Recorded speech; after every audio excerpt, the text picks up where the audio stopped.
wasn't 3 years old because it is your book. As a Muslim, I have to accept your belief. Okay, you believe that she wasn't 3 years old. Right. It is not me who decides. You can't substantiate she was. Right, and that's at all. Exactly. And the thing about it is perfect. The thing about it is that the reason we are holding to this standard is not simply because we are trying to obfuscate some truth and become hypocrites.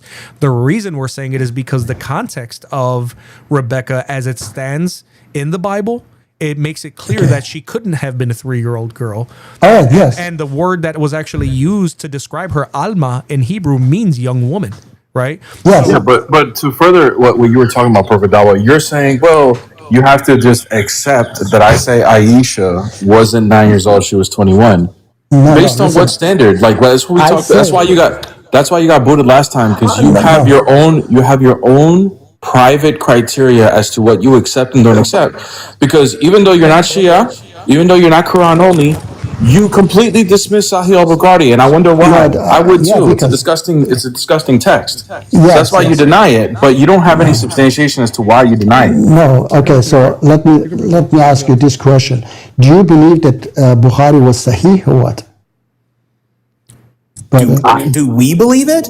I'm talking to beer. I'm talking to beer. Yeah, okay. I mean, not beer, bro. It's beer. No. Okay, listen. Perfect. Hold on. Bukhari. Here, for the sake of chaoticness, he wanted to talk to Bear. I will let him talk to Bear. If you're okay with that, Bear, you can talk to him. No problem.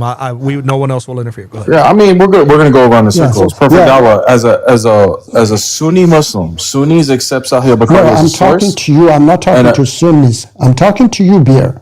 Okay, I know you're. My name is not Beer. It's Bear.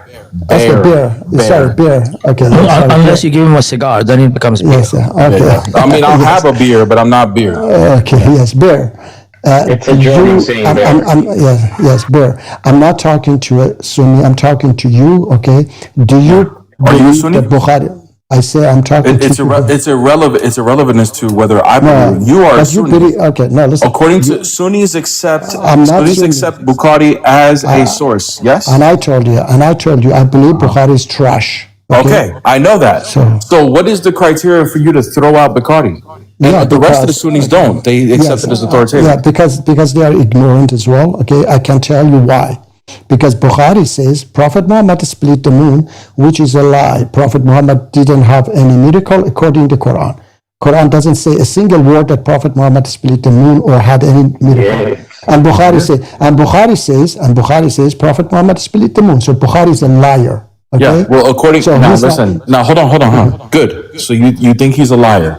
Yeah. Now, according to Islamic belief, is Bukhari the majority of Sunnis? Do they accept Bukhari as a reliable, as an authoritative source? Yes, they accept it. And so I don't care. So they accept the moon splitting. Yes. You don't. No, I don't. Because and the reason why you don't is why? Because Quran doesn't say. Quran says in many verses, "Oh Muhammad, they ask you for sign, tell them the sign is only with Allah." Okay? If Allah wanted to show, and he says that previous prophet, we gave sign to them, but people rejected. So why you think that if we give it to you, they would accept? So Quran reject his request for signs in many, many verses, not only one. In many verses, even says that if you want to give them a miracle, go and make a ladder to the sky or dig. Okay, I got you, Prophet. So does this mean that the majority of Sunni Islam are in error? They are ignorant. Yes, I say that they are ignorant. Are they in error? I didn't ask ignorant. Yes, they are in error. Yes. Okay, so if the majority of Sunni Islam is in error, right? Yes. Then what you are admitting is that you don't have any grounding. Exactly. He is a Sunni, but you, my friend, everybody else has got it wrong, but you have it right. I'm not alone. Listen, we are millions, okay? We are millions. No. I'm not saying you. I'm sure there are other people that trash Bukhari as well, but they're called Shiites. But what I'm saying is you as a Sunni. You as a Sunni. Okay, I'm not a Sunni. I say that, brother. I'm not that in that sect. Okay, even Shias follow Sunnah of the Prophet. Okay, they say we follow Sunnah of the Prophet. I know that, brother. Sunnis, Prophet, yes. Sunnis are specific, are an actual. Yes, it's a sect. Yeah, It's an actual sect that So I'm not. follows the split, and one of them being Bukhari. No, right? I'm not a sect. So I'm not following any sects, and I told you, brother. Okay. But I just curious to see how you get your grounding in your faith. Like you do believe get in it from Quran. you do believe in the 5 daily prayers, right? Yes. Where do you get these prayers from? Yeah, this was passed by generation. I didn't get it from Bukhari. I didn't get it from any scholars. It comes from parents, generation to generation. Okay. Yeah. But where did you get it from? Where did you hear it from? It's from the Prophet directly. Okay. Yeah. Okay. And I it is in understand the that. But Quran. how did you meet the Prophet? No, I didn't meet it, but it is in how the did you get Quran it? as well. It is in the Quran as well. How did you you have get to it? pray these times? I say it is Wait. in The the 5 Quran. daily prayers are in the Quran. Yes, the five. Can you show me where it says to the 5 daily prayers? Okay, I have to bring it for you, but it is in different verses. Okay. Yeah, from what I understand, the 5 daily prayers are you're going to get the concepts from the Quran, but it's not directly in the Quran. Are you saying that they're directly in the Quran and I'm wrong? Okay, not everything. I say, Allah subhanahu wa ta'ala says in the Quran that, oh Muhammad, we give you the Quran, you may explain it for the people. Okay. Oh, okay. So you get the explanation from the Prophet. Okay, all right, yes. So before Bukhari or Muslim or whatever, people were praying 5 times. They didn't start to pray 5 times after Bukhari. How do you know that's what the Prophet told him to do? How do I know? What's your method and criteria to know that this is what Muhammad passed down? Since Bukhari is trash, what method are you using to accept this other information that's passed down from Muhammad? Yeah, but for me it doesn't matter. The difference between Quran. The method doesn't matter? No, I say the Quran says we have to pray. Okay, it is in the Quran that it I is got you. In the morning, says you have to pray. I'm asking for something specific though. In the morning, different times of the day, Quran says, yeah. Yes. Morning. No. And then hold on. I want to know the exact details. I understand that the Quran tells you to pray. That's not what I'm asking. Yeah. I'm asking as far as how you do your daily prayers. Where do you get the details on how to do that? I say it was passed generation to generation, and I got it from my parents. We're right back to where we were. You got I got it from my parents. You got it from your parents? Yes. Okay, how do you know that that's accurate? Because I know that was passed from generation to generation. Okay? Brother, I know you keep saying that over and over again. How do you know that this is accurate? What do you mean? How do I know that it is accurate? Have your parents ever been wrong? They have been wrong, yeah, but they have. Okay, so according to your criteria that you're throwing Bugatti out the way because he was wrong about the moon splitting, you should probably throw this out the window too, right? Yeah, but it's not. I say it's not from Bukhari. I told you. I understand that, but you said Bugatti was wrong about something, therefore you don't accept anything they say. No, I didn't say, brother. I said anything that goes against the Quran. Isn't that what you said? I asked you, why do you deny Bugatti? You said because he was wrong about the moon splitting. Yeah, I said anything. No, brother, wait. I said anything that goes in line with the Quran, whether it is in the Bukhari or other books, then I do not reject it. Okay, for example, okay, good. So the 5 daily prayers and how you do them, can you show me how exactly in detail they're in line with the Quran, that the Quran tells you exactly to do that? It doesn't contradict the Quran. Okay. I just want to know how it's directly in line. So it doesn't, no, and I said that it doesn't if it doesn't contradict the Quran, then I follow it as well, okay? Okay, so he's asking proof. It doesn't have to be in the Quran. Does it contradict the Quran for a 9-year-old to be a woman? Yes, it contradicts. Okay, show me how that contradicts. We're right back to yesterday's conversation. Show me how that what's the criteria to determine what's a female woman or a female child? Yes, but you do not, tolerate it, because last time we were talking about it, and I told you chapter 4, verse 6 says that when your children reach the age of maturity, then marry them off. So for me, maturity is not a child. Maturity is even not. What's the criteria to know who's mature? Any rational person knows that a person that is old enough, wise enough, that person is mature, and below. Brother, 18, you're just repeating over and over again. What's the criteria to test if someone is mature enough?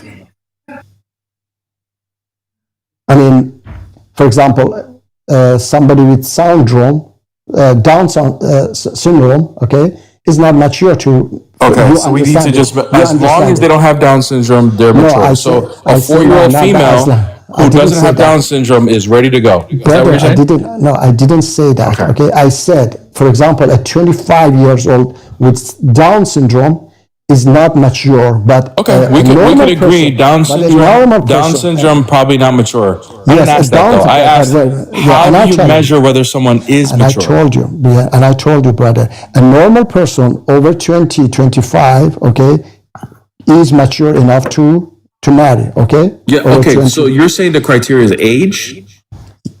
And not only age, but to be wise as well, okay? Okay, bro. So we're right back into it. So how do you measure how somebody is, how wise enough somebody is? It is parents and people, they can, understand it themselves. They For can. example, So it's subjective.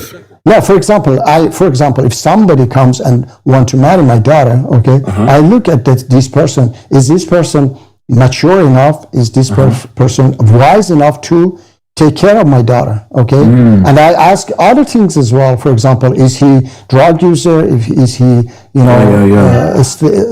Yeah, I agree that Yes. a father passing off his daughter, assuming that the father is looking out for the daughter's well-being, that he would make a wise choice as to whether she's ready or not. But not every father is fit to be a good father. Would you agree? Yeah, every father is not Okay, good. so that means if there's a father who is politically motivated to hand over his child that's not ready, is that possible for someone to do? If they're thinking politically with power and money, even though their daughter's not ready, I'm going to pass them off to somebody. Is that possible for it to happen? And will that meet your criteria of being eligible? No, it is possible, but it is not Okay, good. correct. But it is not correct. So if it is, no, hold on. Okay, good. You said it's not correct. By Yes. what standard, if you're saying the father will decide, by what standard are you going to, what grounds are you going to object No, I didn't that say this the is father incorrect for the decide. father to say, I think she's ready, No. even though he's listen. politically motivated? Yeah, brother, I didn't say the father decide. I say if somebody asks me, okay, I would advise my daughter, no, don't marry this person. But my daughter decide, okay? Not me decide. Oh, so the Because daughter decides. Yes, not me. Because Oh, okay. So is it possible for a female child to think she's ready? No. Not possible. No, a female child cannot decide. Oh, wait, Because hold on. So how do we decide if she's a child or not? How we decide? Yeah, how do we decide if she's a child or not? Yeah, is there a test? And I told Does you. she answer like 50 questions? And I told you, no, it's not about 50 questions. It is about age. Okay. All right, we're going. I'm literally getting 6 year. busy with the circles we're going around, Mr. Perfect. Look, listen. The bottom line is, and for the chat to see, there is no objective criteria to know whether this female is a child or not. Meaning that there could be a group, a society of Arabs that are Muslim, and based on the Quran, they have full discretion to decide who's actually a child and who's not, and that could be different for everybody. Meaning, a child, someone who is a child, can actually be passed off as an adult and then be subjected to these child marriages, which is what we see in Islam. And this is exactly what we were talking about with 65-4. Go to India, see that people, children are getting married daily, India's okay? And they are not Muslims. They are getting married daily. Yeah, No, India. hold on. Oh yeah. So let me ask you something. So it is not about Islam. So is it a good thing they're doing in India? No, of course I say it is wrong. Okay, if those Muslims, if So those are Muslims do that they as well, putting it's wrong. do they give a test to the children as to figure out how mature they are? I told you, wait, brother, can we go to that, what is written there, what the logical, because I explained for you, okay, and you do not You said- accept, you are like, wait, you're like a police. Okay, how do you measure maturity? Asking me, want to condemn me, okay, want to condemn me to follow the Quran for those How do you beautiful measure commands. maturity? I explained, so I don't want to continue with that, all right? If How it's do you okay. actually measure maturity? Know the person And is I mature. told you, I don't want to continue again, okay? And Well, I told you just how. said I they're mature. I said the most stupid person understand, the most stupid, okay, person understand. All right. A 6 years old, wait, you asked me. Yeah. A 6 years old child is not mature. A 9 years old child is not mature. Anybody with a little brain understand that even sometimes. Okay, how do you measure that maturity? How would the people 1400 years ago be able to say, if she passes this test, she is mature. If she doesn't pass this test, she is not mature. Or they all guessed. They just make guesswork. No, it's not guess. They should understand themselves, okay, that they should be mature. Okay, maturity is she has to be old enough and knowledgeable enough to be able to take care of what does she need to know? So let's say there's a math test, like 10 math problems. All right, I don't know. Maturity is knowing 6 out of 10, 5 out of 10. What is it? All right, I told you that anybody should understand by themselves. They understand what is maturity. So let's go to this. Wait, let's go to the question that is written there. Okay, logical Islam is not Muslims request. So Christianity is logical. Islam is not. One second. And I told you that. So to sit down and ask, if you say there is a test or there is a criteria I didn't say for there is a marriage, and that's test. called maturity. No, you said there's a criteria, there's a standard. Yes, maturity. There's a term in the English language called maturity, or in the Arabic language as maturity, and you are not able to tell us how you establish someone is mature, then it is completely subjective, right? No, because I told you that. Okay, so no, wait. I told you that every rational person understand that's not how it works. what is the criteria. That's an irrational. Okay.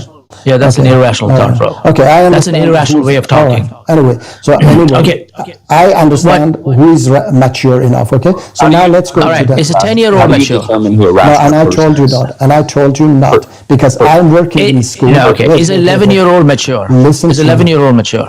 Jay, Is 11-year-old mature? Of course not. I told you. Is a 12-year-old mature? Can you stop asking one by one? Let me ask. I just want to know what age is it? What age number do you want to put at maturity? Minimum 18. Minimum. Okay. So if that person was 17, what did they not know that they know at age 18 that made them mature? What they do not know? Yeah, Because you it's said true. minimum 18. So if that same person at the age of 17, what was it they did not know that they hit the age of 18 and they knew that made them mature? No, even I say, even 18, okay, might not be mature. You have to test. Okay, pick a number. Okay, move the goalpost. Pick a number. What do you want to say? 21? For some people, no. For some people, it's 18. For some people, 20. For some people, 25. Great. So Yes. tell me there's some people who are for the.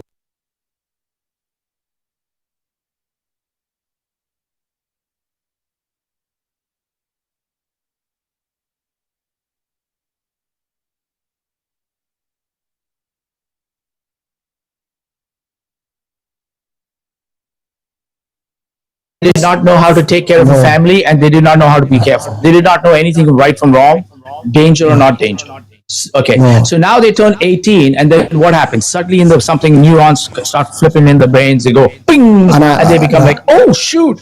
To take care of family, make sure you attend to them and give them food and everything else. All right. Okay. Or Can I if ask a you car is question? coming or a horse is coming towards you, jump out of its way. All right. Can I ask you a question now? Why in the Western countries? Wait. No, don't laugh. Why in the Western countries? Okay, in today's actually most countries in the world. Why the age of marriage is 18? Why not 17? Can you ask because them they've this got question? it's an arbitrary age that they put up there based on neuroscience and what they've looked at advances in neurology and everything, and understood if a brain has the cognitive ability to make right decisions, right from wrong. So how come? But you didn't have access to that back then. No. So why they cannot have it 17? They don't have that. I told you it's an arbitrary age. They said this is the age we figure that the average is high enough. But what was that methodology you used back then? Is what I'm saying. What would they know back then, 1400 years ago? Yeah, How did they judge what is mature and not mature based on what? Okay, so what should God say? Can you tell me? Do you have a Doogie Howser back then that told you what? Jay, what God should say to people when they should get married? I can answer that. Yeah, he should say 18 because people didn't know how. No, God said 6. God No, said God didn't 6. say 6. No, God In your didn't hadith, say. it said 6. No, hadith is not from God. Hadith, I told Right. you, Your God is in the from a liar. Quran said From, he never gave an age at all. no, In he didn't 65 or give 4, he age. doesn't give an age Why, at all. no, why he didn't give age? Because age didn't exist. Okay. People didn't know how What? old they are. Okay? Did he just say that people Hold on. didn't know how old they were? He just said that. Listen, they can't wait to come up here and tell us that Jay, the biggest people- dodo birds of any race is the Muslim Ummah, dude. They Yeah, don't know how to people- do any age, but then Muhammad was a great trader. How Yeah, just perfect dawah. How many years? We knew how old Muhammad how many was, but we years- didn't know how old Why Aisha you are was. so hostile? Wait, perfect dawah. How many Come on, years did I say, how many wait. years did it take I have for the seen. Quran? Wait, just really quick. I just I want to tell know. you, wait. Please. How many years did it take for the No, Quran to be I have to revealed? say something. I have to say this, please. Okay. Quran is a scientific miracle that doesn't know how to count. Jay, stop. Okay. Let me talk.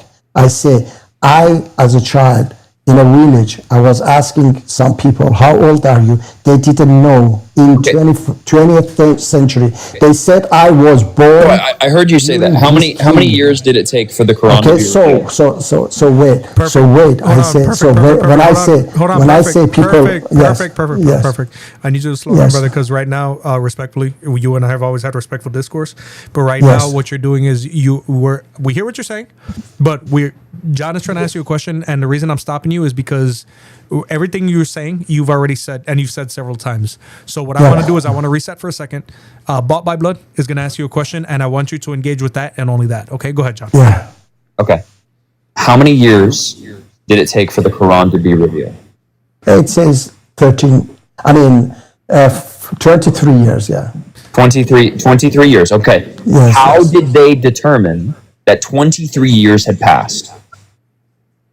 How they determine? They counted. Yes. Okay. So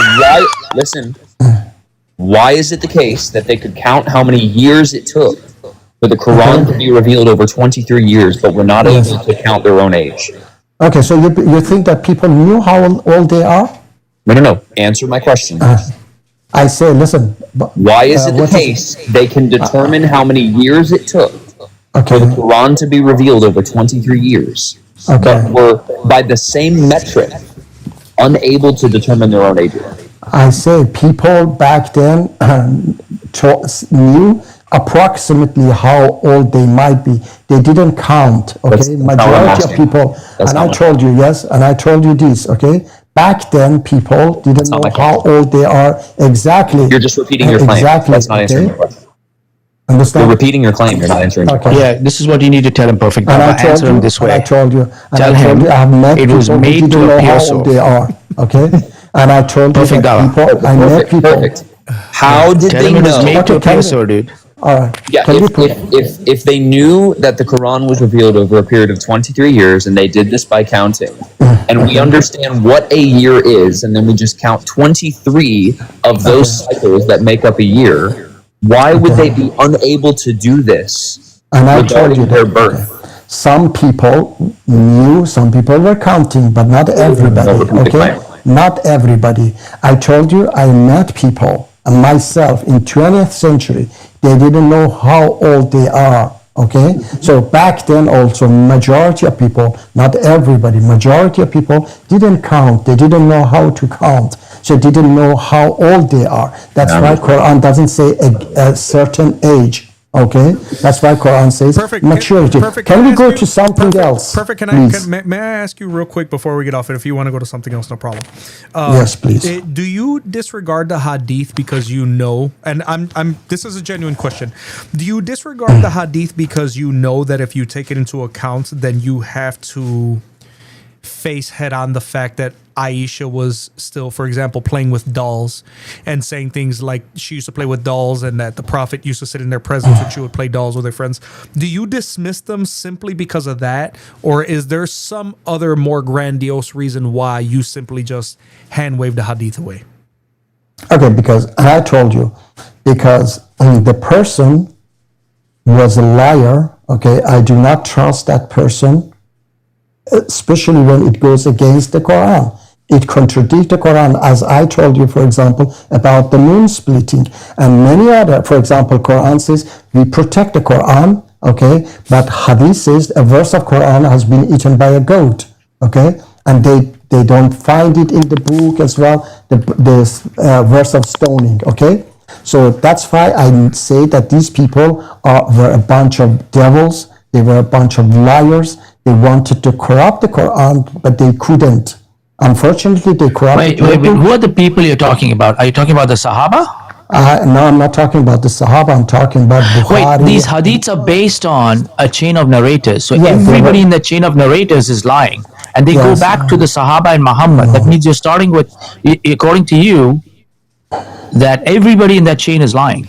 No, I said Bukhari was a liar All right. himself. Unfortunately- Bukhari only compiled it. Dawa, Yeah, Bukhari unfortunately- never sat on it. He just compiled it. He just took it from Yeah, everybody and put he it together. didn't. He was Unfortunately, working with the perfect. yeah. Unfortunately, brother, you've been voted off. Shall we go you- to something else? You've been voted off the island, brother. If, I don't Yeah, know if sure. you still Why? have an Why? audience. Because No, brother, I'm sorry, brother. perfect, but I have an audience that counts on me to make sure that they're watching a conversation they want to watch.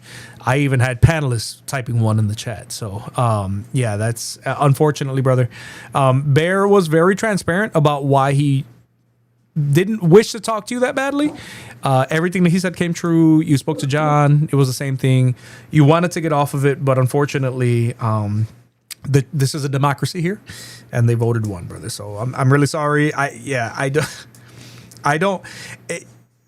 Bear, did he ever tell you where he's getting the claim that Aisha was 21 years old? I don't know if Bear is still near his phone. No, well, yesterday he was saying he was reading something that had, and it was from multiple sources. So, but he didn't want to admit he was reading from a website that supposedly is pulling this from multiple sources. Yeah. I kept asking what's the source that he's pulling this from, Yeah. and he wouldn't admit it.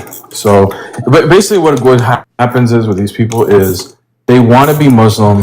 They don't want to deny it, but they understand at least that there's a fundamental problem with their belief as far as this thing with Aisha. Yeah. So the cognitive dissonance kicks in, and it's like, well, I can just deny this by this private criteria that I have to justify me denying it and not denying Islam altogether. So, Yeah. Brother Maverick, did you catch John Steele's debate last night on Modern Day? I did, but you know the thing about it is too, when Nadir Ahmed is debating, I can only take it in doses. Like I'm one of those people that I get very almost neurotic when that guy talks. well, that guy's insufferable. And I Do you just know? Do you know what this guy's argument was last night? I heard a portion of it, but here's the thing. You don't think that John Steele's ever going to even remotely lose to that guy. So it's not something like, oh my God, I got to see what happens. Like the outcome is already determined before. So no, I didn't really catch too much of his argument. What was it? His argument is that Aisha was not harmed in the intercourse because Allah supernaturally protected her from Muhammad. Okay. So Mashallah. That gets one of these. yeah. So you could literally read his argument is Allah had to protect Aisha from Muhammad. Well, I can believe that. He shrunk it.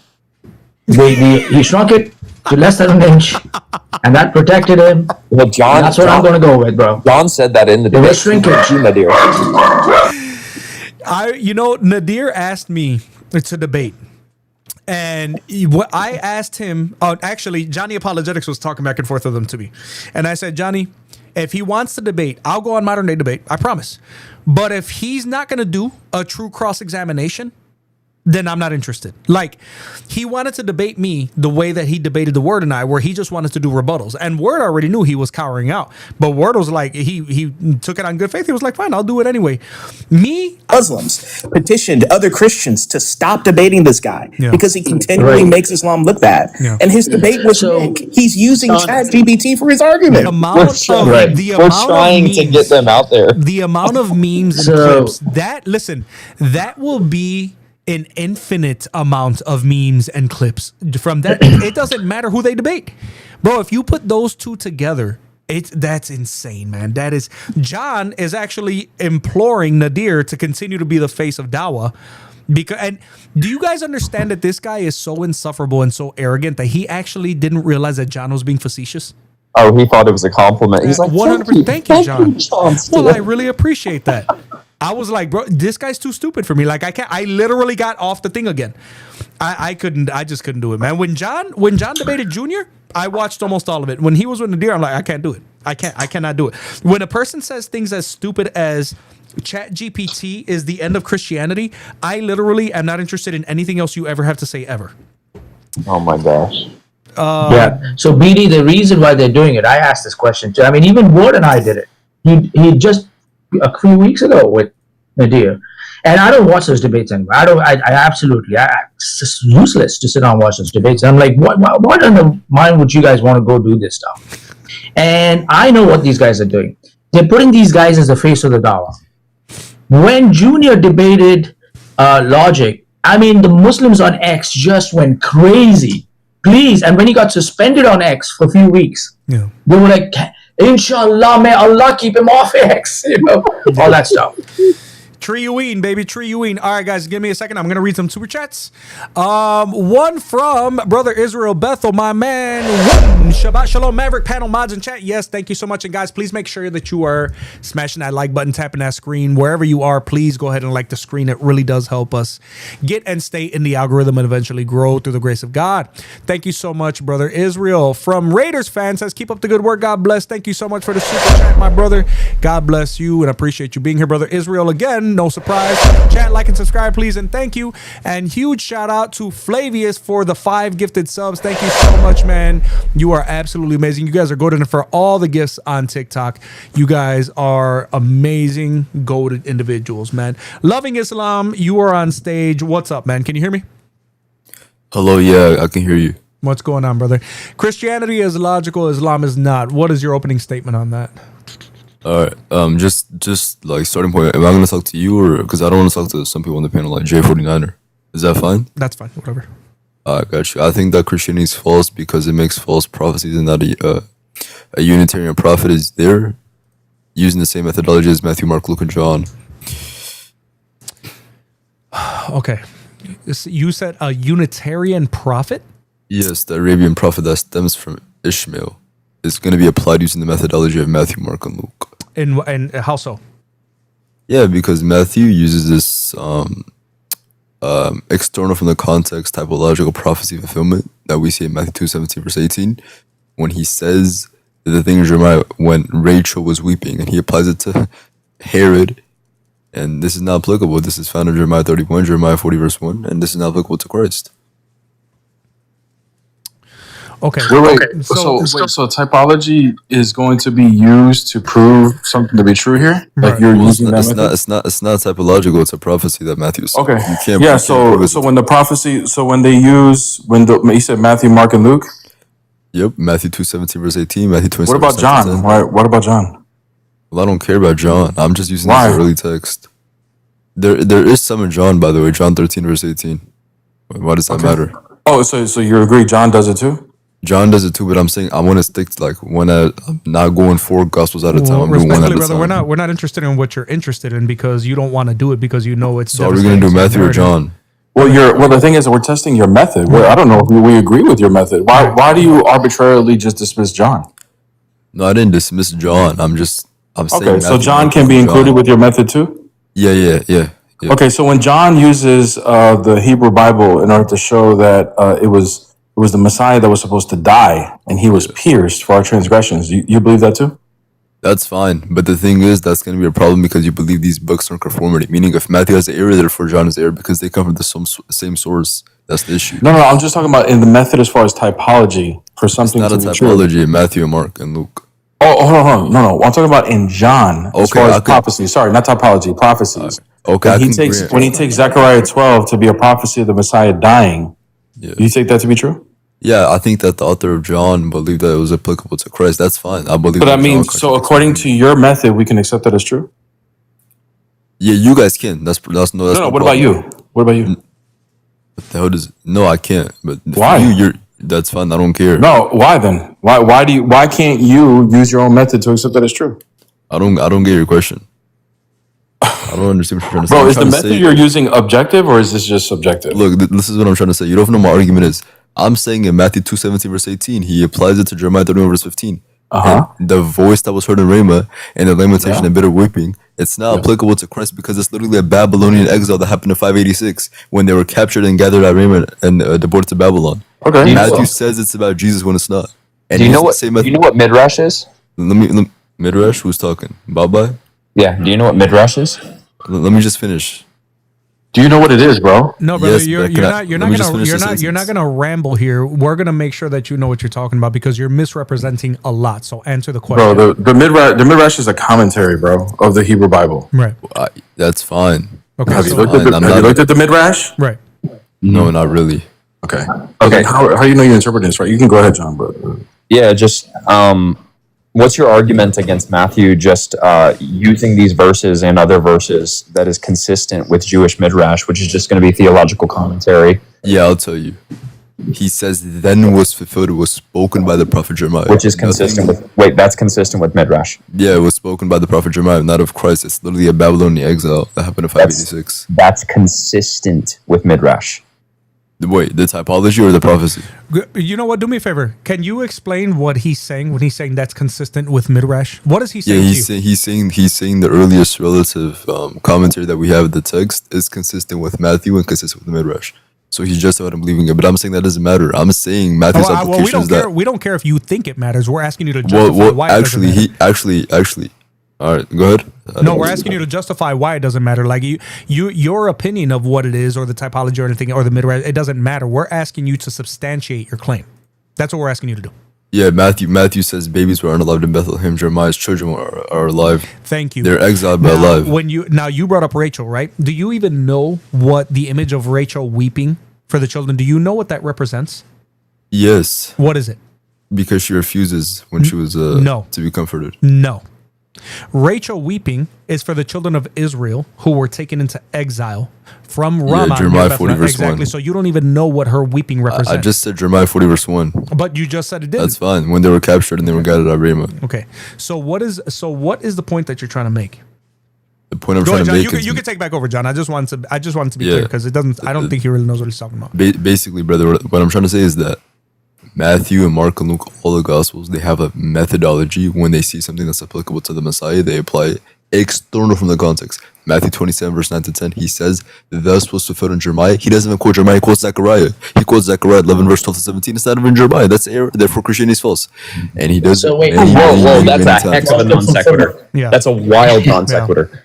Where do you get? Matthew's using a typological fulfillment. Yeah, I don't right? really want Nothing to talk to that you, bro. I don't Jeremiah want to talk to you. only meant one event, correct? I don't want to talk to you. Because you know you're going to get cooked. Right. I don't understand What's how happening things- here, guys? All right. Then okay, then be quiet. I'm going to tell the rest of the chat. Here's where he's making a mistake. Okay. Matthew often uses Old Testament in what do you call patterns, fulfillment. Okay. Yep.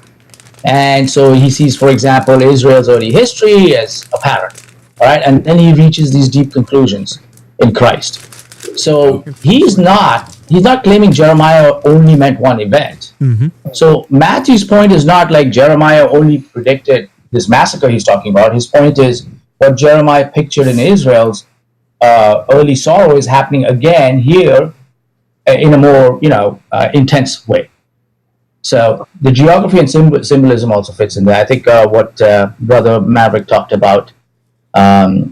What is that? What is Rachel associated with? That's a good point out there. So, and usually their objection cuts off the quotation too early. By the way, Jeremiah 31. They'll stop at the weeping right after the lament because God says after that, restrain your voice from weeping. They So shall how does come back. Jesus- And how later in does the same Jesus- chapter, Bro. shh, you were not talking to me. You remember that? Hush. And later in the same chapter comes the promise of the new covenant. So the original context is lament followed by restoration. And Baked. yep, and if your assertion, and you know what I find even funnier, you as a Muslim, is that if your assertion is that any of this is false or that Christianity is false, then that also makes your book false, because every one. Yeah, my Quran confirms Matthew. Now what? Yeah, of course it confirms it. Therefore, I'm just about to say Muhammad's Isaiah 21. Do me a favor and let me finish. Let me talk after. No, brother, because I was literally talking, and you don't talk over me here. Okay, I don't give a damn how smart you think you are. All right, because in the 7th century. It is already historically corroborated that these quotes in Matthew and Mark and all the other gospels were in the same gospels that we have today. So now you're going to tell me that if Christianity is false, then your false and fraudulent book is confirming false events. All right, so look, can I talk now? Because 2 men just talked without me even speaking once, without me even just. Explain how, if this is false and Christianity is false, then why is Surah Al-Ma'idah 5:46 and 47 making it clear that we are supposed to follow these gospels? Yeah, the Quran confirms Matthew, Mark, Luke, and John. That's fine. That's why I'm literally saying that I'm using this methodology, because the Quran confirms Matthew, and Matthew does the methodology external from the context. Therefore, I can use Matthew's methodology because the Quran confirms Matthew. Dude, let me finish. I'll let you finish. I can use Matthew's methodology because the Quran confirms Matthew, and Matthew's a Muslim, and then I can just say I can apply this to Isaiah 21, which does 17 use the same methodology as Matthew and Mark, Luke, and John. So Matthew's not. First of all, stop speaking faster than you think, because it's pathetic. Okay, this is not talking about Matthew, because your idiotic book doesn't say it confirms. My Matthew. idiotic book, yeah, get that out of here. It confirms. Yeah, I'm leaving my idiotic book. Bye. Take you and your false prophet with you, idiot. Nobody cares about what you think, because you're sitting here trying to speak about typology and prophecy that you don't understand, and you're saying therefore Christianity is false. Here's the problem, jackass. Your book confirms these typologies, because they were intact in the 7th century as they are intact today, and you have no manuscript or archaeological evidence proving otherwise, which is why the Quran is so laughably false. If Christianity is false, Islam is false. If Christianity is true, Islam is still false. Hence the dilemma and paradox that you guys don't get out of by asserting stupid things like general confirmation. Oh, yeah, that's what I was asking. Wait, hold on, really quick. Did he just say that Matthew is a Muslim and that the Quran affirms Matthew and his use of biblical prophecy? Yes. But if that's the case, then Matthew says that Jesus is God. Yes. And the Quran disagrees with that. Yes. Matthew 7, again, Matthew it's the Islamic dilemma again, just like you said. Matthew 7:21 comes out. Not everyone who says to me, Lord, Lord. This is God, Jesus, literally telling people that he is going to be referred to as Lord, Lord, and will be controlling who gets into the kingdom. But so Matthew, does it confirm that as well? I mean, I don't understand. Volumin? I'm sorry, Voluminal? Is that your name? Hello? You there, brother? Voluminal, you're on stage, brother. Going once? Going twice? Yeah. Sorry about that. You're good. What's up, man? Are you a Muslim? No, I think I requested up on accident. Oh, good, brother. I understand. But I'm just kind of. I'm sorry. I got rid of him before he said. But I'm so sorry. I thought that was going to be the new statement. My bad, brother. But yeah, I understand. It seems like people accidentally requesting up lately is. But like Bear says, man, the stage is slippery. It'd be like that, man. I have now. I have outsourced my my complaints also to Bear's HR guy. He's on my payroll as well. So now that we have combined, Bear, you had it down to 399 weeks and 6 days. Now that he's on my payroll, he's able to get that down to about 399 weeks and 5 days for turnaround, guys. Okay, so don't worry about it. Mi amor. So I have a suspicion that these guys are playing these new things with these verses based off Dean's theory on Q. Yeah, they are. Right. Hello? Yeah, I think he's doing it on Q, yeah. By the way, Luke, he said he's going to also affirm Luke out there. So 10:22 says, all things have been handed over to me by my Father. No one knows the Son except... No one knows who the Son is except the Father, or who the Father is except the Son, and anyone to whom the Son chooses to reveal him. Right there, brothers. That would put you in trouble. I'm sure he would have said it was a general confirmation at some point after saying, we affirm the full Gospels. Absolutely. But I've actually never heard the argument that the Quran is affirming only the book of Matthew, which is the stupidest thing I ever heard. There's never been a time, especially in the 7th century, there's never been a time where Christians are looking and saying, oh, only the book of Matthew. No, that's not. I don't know where he's getting that from. And then he says that Matthew is a Muslim. My next question would have been, okay, well, show me historically, because it doesn't even say the name Matthew in your Quran. Doesn't even say that. When you ask them what the names are Jesus' disciples are, they can't tell you Quranically. They're not able to do that. If you're gonna say that, then just affirm the crucifixion like the rest of us do. Right. Because Matthew is one of the longest, if not the longest, gospel that portrays the crucifixion and the resurrection of Jesus and his post-resurrection appearances and the very triune name that we use in baptism. Yep. Are you kidding me? Yep. And mind you, earlier, he doesn't even, and this is how often these guys contradict one another, because a couple of guests ago, we had another one talking about the book of Matthew, how it was anonymous, and how he was the only one who witnessed these people who supposedly, the prophets who walked around resurrected, and was the only one who saw it. So on the one hand, you have a Muslim who thinks that Matthew's not credible and is not even the author of Matthew, and on the other hand, you're saying that Matthew was a Muslim, and that Quran 5:46 and 47 are referring directly to the book of Matthew only. Except that you, in the 7th century, you already had, as the brother already said, the crucifixion, the resurrection, and Jesus being God. So do you accept that as well, or no? I don't get it. WSG, welcome. Welcome. So Christianity is not logical because they believe that God's words are eternal. So can I provide my argument? They believe that God is what? God's words are eternal, so forever, basically. Eternal, you mean? Yeah, eternal. Yeah. Eternal. Okay, that God's internal words or eternal? We believe that God's words are I-N or eternal. Eternal Okay. means forever. So can I provide my eternal thing? Eternal. Sure. Alright, so, go ahead, brother. Yeah, can I provide my paragraph? Okay. So Christians So wait, in Islam, you believe your God's words are not eternal? Brother, can you just let me speak, bro? Like, we get to Islam, bro. Just stay on mute, man. WSG, go ahead. Go ahead. Provide your idea. Go ahead. So Christians often claim that the words of God are eternal. Okay, citing verses like Psalms 119:89, Isaiah 48, Psalms, yeah, Isaiah 48, I love me. 42:8, or Matthew 24:35, which says that God's words will stay forever. But this is not correct when examined through basic logic like philosophical reasoning and theological understanding. To be eternal, something which has no beginning. Oh my gosh, you're reading something right now. I said theological. He is just going on. Yeah. It's in my. It's in. Listen. It's in my slide. I can open my camera.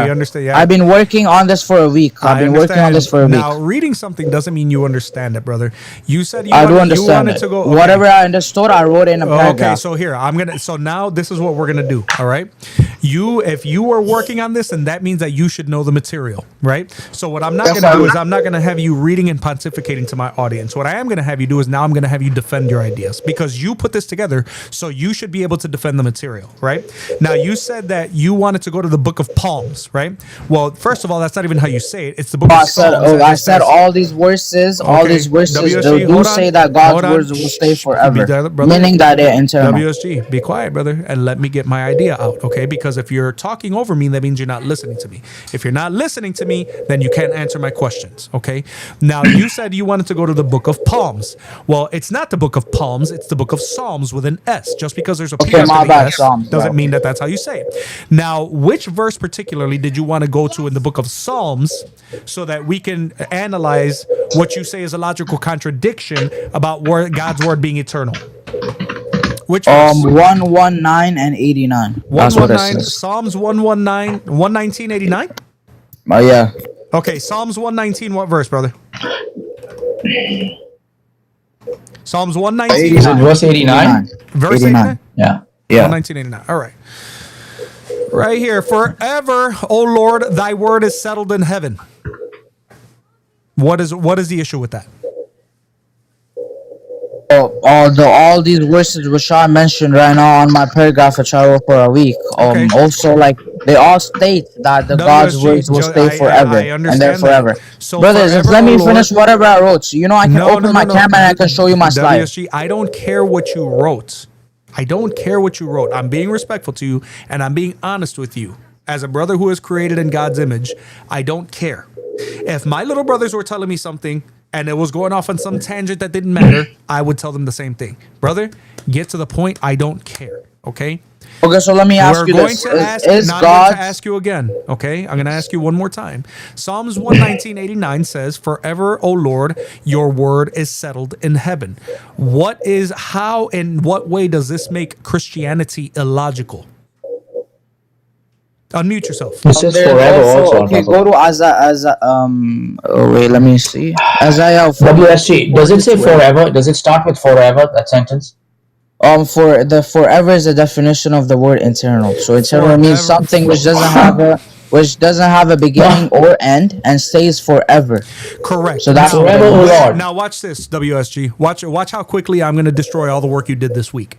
Forever, oh You didn't even Lord. let me finish. You didn't even let me finish the whole Brother, thing. Because If you you're let me not finish, here- then you're not if here- you let me listen, finish, you're not gonna destroy me for shit. Bro, because you're not here to do your pathetic little PowerPoint presentation, which can be pulled apart with one question, and I'm going to show the Hell no, bro. Just let me read the whole thing and let me read the whole thing, listen, bro. I'm not going to say it again, dude. How old are you? You're not going to read that garbage I'm on my 18 stream. plus. I'm all right? 18 plus. No, that's not garbage. That's not garbage. Forever, oh Lord. That's the basic world- logic, which your Bible lacks. WSG. Okay, great. We'll see who is lacking the logic in a second. Okay. Forever, oh Lord, your word is settled in heaven. The beginning of the sentence says forever, right? Your word is settled where? Where does it say that God's word is settled? In heaven. In heaven. Is heaven in the created world, or is heaven where God dwells? Hello? Wait. Go to a better verse. Isaiah 40:8. Go to that No, one. Or Matthew 24:35. No. Oh, he's been working on it for a week, guys. Yeah. Come on. Listen. All Right these here, verses look. still point Where to does wait. it say- Let where me does it ask say- you this simple No, question. Let me ask you this simple. Stop it. Is Forever, God's word this is your eternal or verse. not? Bro, According to Christ. I'm about to boot you. You brought up Psalm 119:89. And you're saying that it's illogical because it says that forever, oh Lord, your word is settled in heaven. Heaven, where God is, which is outside of time, exists in eternity, and therefore by definition is forever, because there is no time in eternity, and God's word is forever because God is forever, because God is eternal. Please, That's where the logic doesn't make sense, because Okay, actually show God us. have an attribute. God have an attribute which is named the attribute of speech, which is a godly attribute. That can be internal, yes. But whatever the words which God is saying from that attribute cannot be internal. Because anything which is internal cannot Does speech be. include sound? Does speech The include speech, sound? yes, it does. Guys, But speech whatever includes is breath. spoken, The sound, whatever hold is on. The sound spoken come from through breath. that ability, whatever is spoken through that ability of speech is not internal. That's Oh the my thing gosh, which I'm you're talking Guys, about. really, So guys, And hold on, whatever, really quick. whatever is Argument spoken cannot be that is bad. Hold on. named There's is too many people named talking at once. words Hold on. of God, which Wait a is not second, wait a internal. second. That Go doesn't ahead, make John. sense. Basic Go logic ahead, or John. theological. Go ahead, John. WSG, your entire argument. Let me. I'm going to steel man you. Okay. This is your argument. God's word cannot be eternal because anything that is spoken is not eternal. And so if God's word is spoken, it is not eternal. Just let me read the whole thing Is and you that your understand argument? it properly. Let me Is read that the your whole argument? thing. Brother, I have like more than 7 points in my paragraph. You want me to Brother, read the I whole need thing? you to lock in and just answer my I'm question. locked in, bro. I literally have my paragraph on my slides. I lay in front of it. Can I read all of it? Listen, I'm asking you a very clear Listen, question. the Christianity Are you saying points is simply overall yes or doesn't no? matter what any verse says. Their WSG. points is that you guys WSG. still believe the words of God are internal, right? Is that correct or not? WSG. Oh my days, bro. Is Can you the let me? word? Can you let me just say the whole Listen. thing real quick, bro? No, you're And then going to you answer can- my question. You're going to answer my question. You're not even gonna let me speak. Let me talk, bro. Let me. You're just speak the going whole to thing, bro. answer my question. All right, go ahead. And after this, can I speak? After this, can I speak? Yeah, if you answer my question. Okay, after this, I can read the whole paragraph. Okay, I got it. If you answer my question, I'm not saying you're going to read the whole paragraph. It's not my lie. No. Let's make a deal. So I will answer your question, and you let me W, read the whole are you paragraph. under the assumption that you can make deals that I've already Oh, made clear I'm not to you? reading to you. I'm not reading to your dumbass. All right. Do you believe you're in charge? Bye. Now, who's the dumbass? The one who's sitting in the bleachers. Your dumbass sits here and saying that God's word cannot exist forever, but you ignored the other part of the verse where it says, thy word is settled in heaven. And your dumbass is the one that is making it apparent that you believe that when it says, oh Lord, thy word, it means that he's literally making vocal sounds that are protruding out of his mouth, and that can't be forever, because in your limited Mohammedan mind, it means that God is physically speaking in a limited fashion that you and I speak. Excellent. He's arguing against his own tradition. He's arguing against his own tradition. Literally, Muslims believe that the Quran exists eternally in heaven in an eternal tablet. Thank you. Yep. If he's going to say that no word can be eternal, and the Quran literally means recitation, then that means he's destroyed his own religion. Congratulations, you just left Islam. Exactly. And do yourself another favor, bro. If that's really you in that profile picture, the pit bull look ain't for you, bro. You ain't cute. You ain't slick. Like, just go do a blank picture or something, man. You're not as smooth as you think you are. SA, you're welcome to the stage, man. Hello. What's up? Are you a Muslim? Yeah, sorry. Just let me connect my headphones. Hold on. All right. He got plenty of foot. Check. I hear weak defense. I hear a logical gap. I see you dodging questions, falling right into the trap. You talking circles on me, but you're running out of breath. I pull the metal out. That's a philosophical death. Smacking down the shirt, yeah, I'm putting it to rest. Ever come in my damn life talking about, well, I'll make a deal with you. If I answer your question, can I read my paragraph then? No, nobody wants to hear your stupid paragraph, bro. The first point that you made in your paragraph made it clear that you don't even know what this is actually saying in the book of Psalms. In the book of Psalms 119, if we go to the book of Psalms, it says that God's word is forever, but the words cannot be forever. Oh, because they're spoken, right? And God cannot speak forever. Like, holy heaven, unbelievable. But you know what? You know what, John? That does make sense, because nobody knows better than you that Muslims believe in such a limited God that when they picture and read things like this, they actually equate and project their limitations onto God.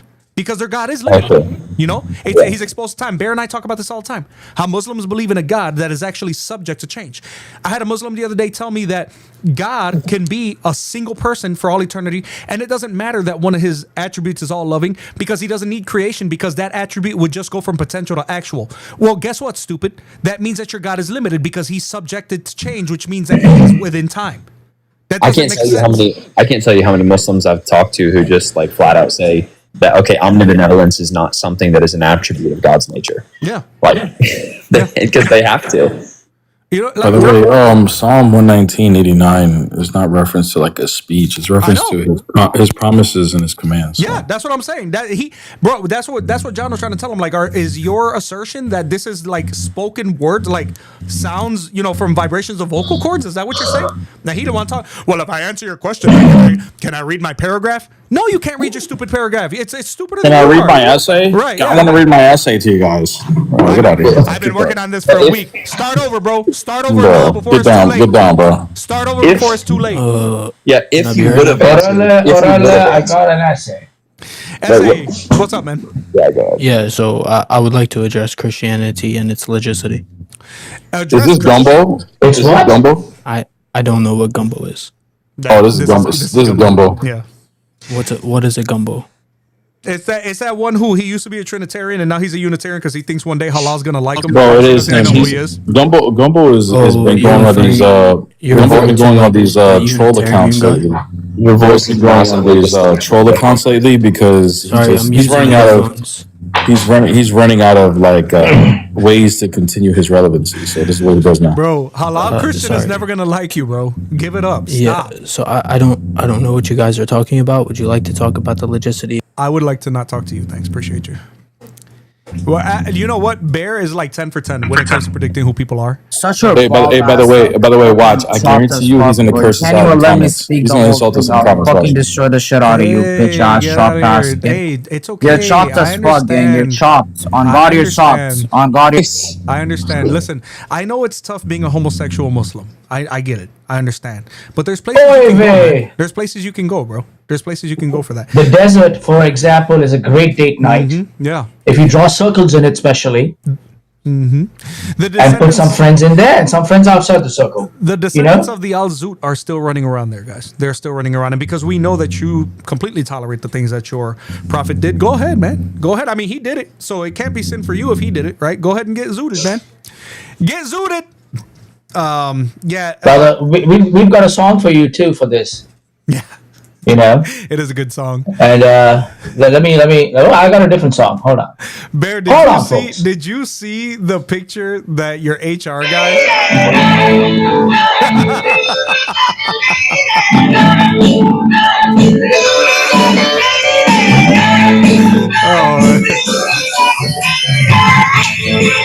That's right, baby. Very dedicated songs for you too. Bear, did you It's all right, man. Don't worry about it. Did you can walk around in that man skirt of yours. Bear, did you see the new profile picture that Bear's HR guy has? No, actually, I'm looking at it right now, bro. That's it. Is that like a picture of Libiana? Oh, bro, no, that's actually how he looks like. No, you look tired, bro. You look tired, man. Overworked. Oh man, Ahmad, come up and we could talk about that. If you want to talk about communion, if that's really your question, if that's really your contention, yeah, that's not a very that's not a difficult. Actually, none of them are difficult conversations. Isaac, welcome. You're on stage, man. Are you a Muslim? Yes, I would like to talk about Christianity's legitimacy. And it's gumbo again.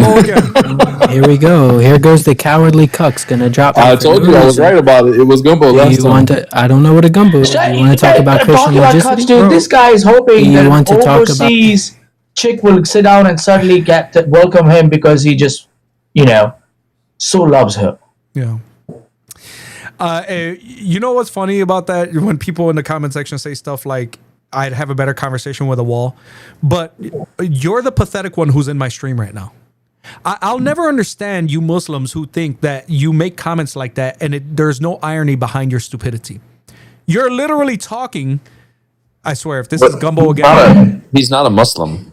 No, Gumbo, I know he's not. I'm talking to the guy in the chat. Yeah. Yeah, sure. That's what it is. That's what it is, Ahmad. You're here to laugh at me. Sure. Yeah, that's what it is.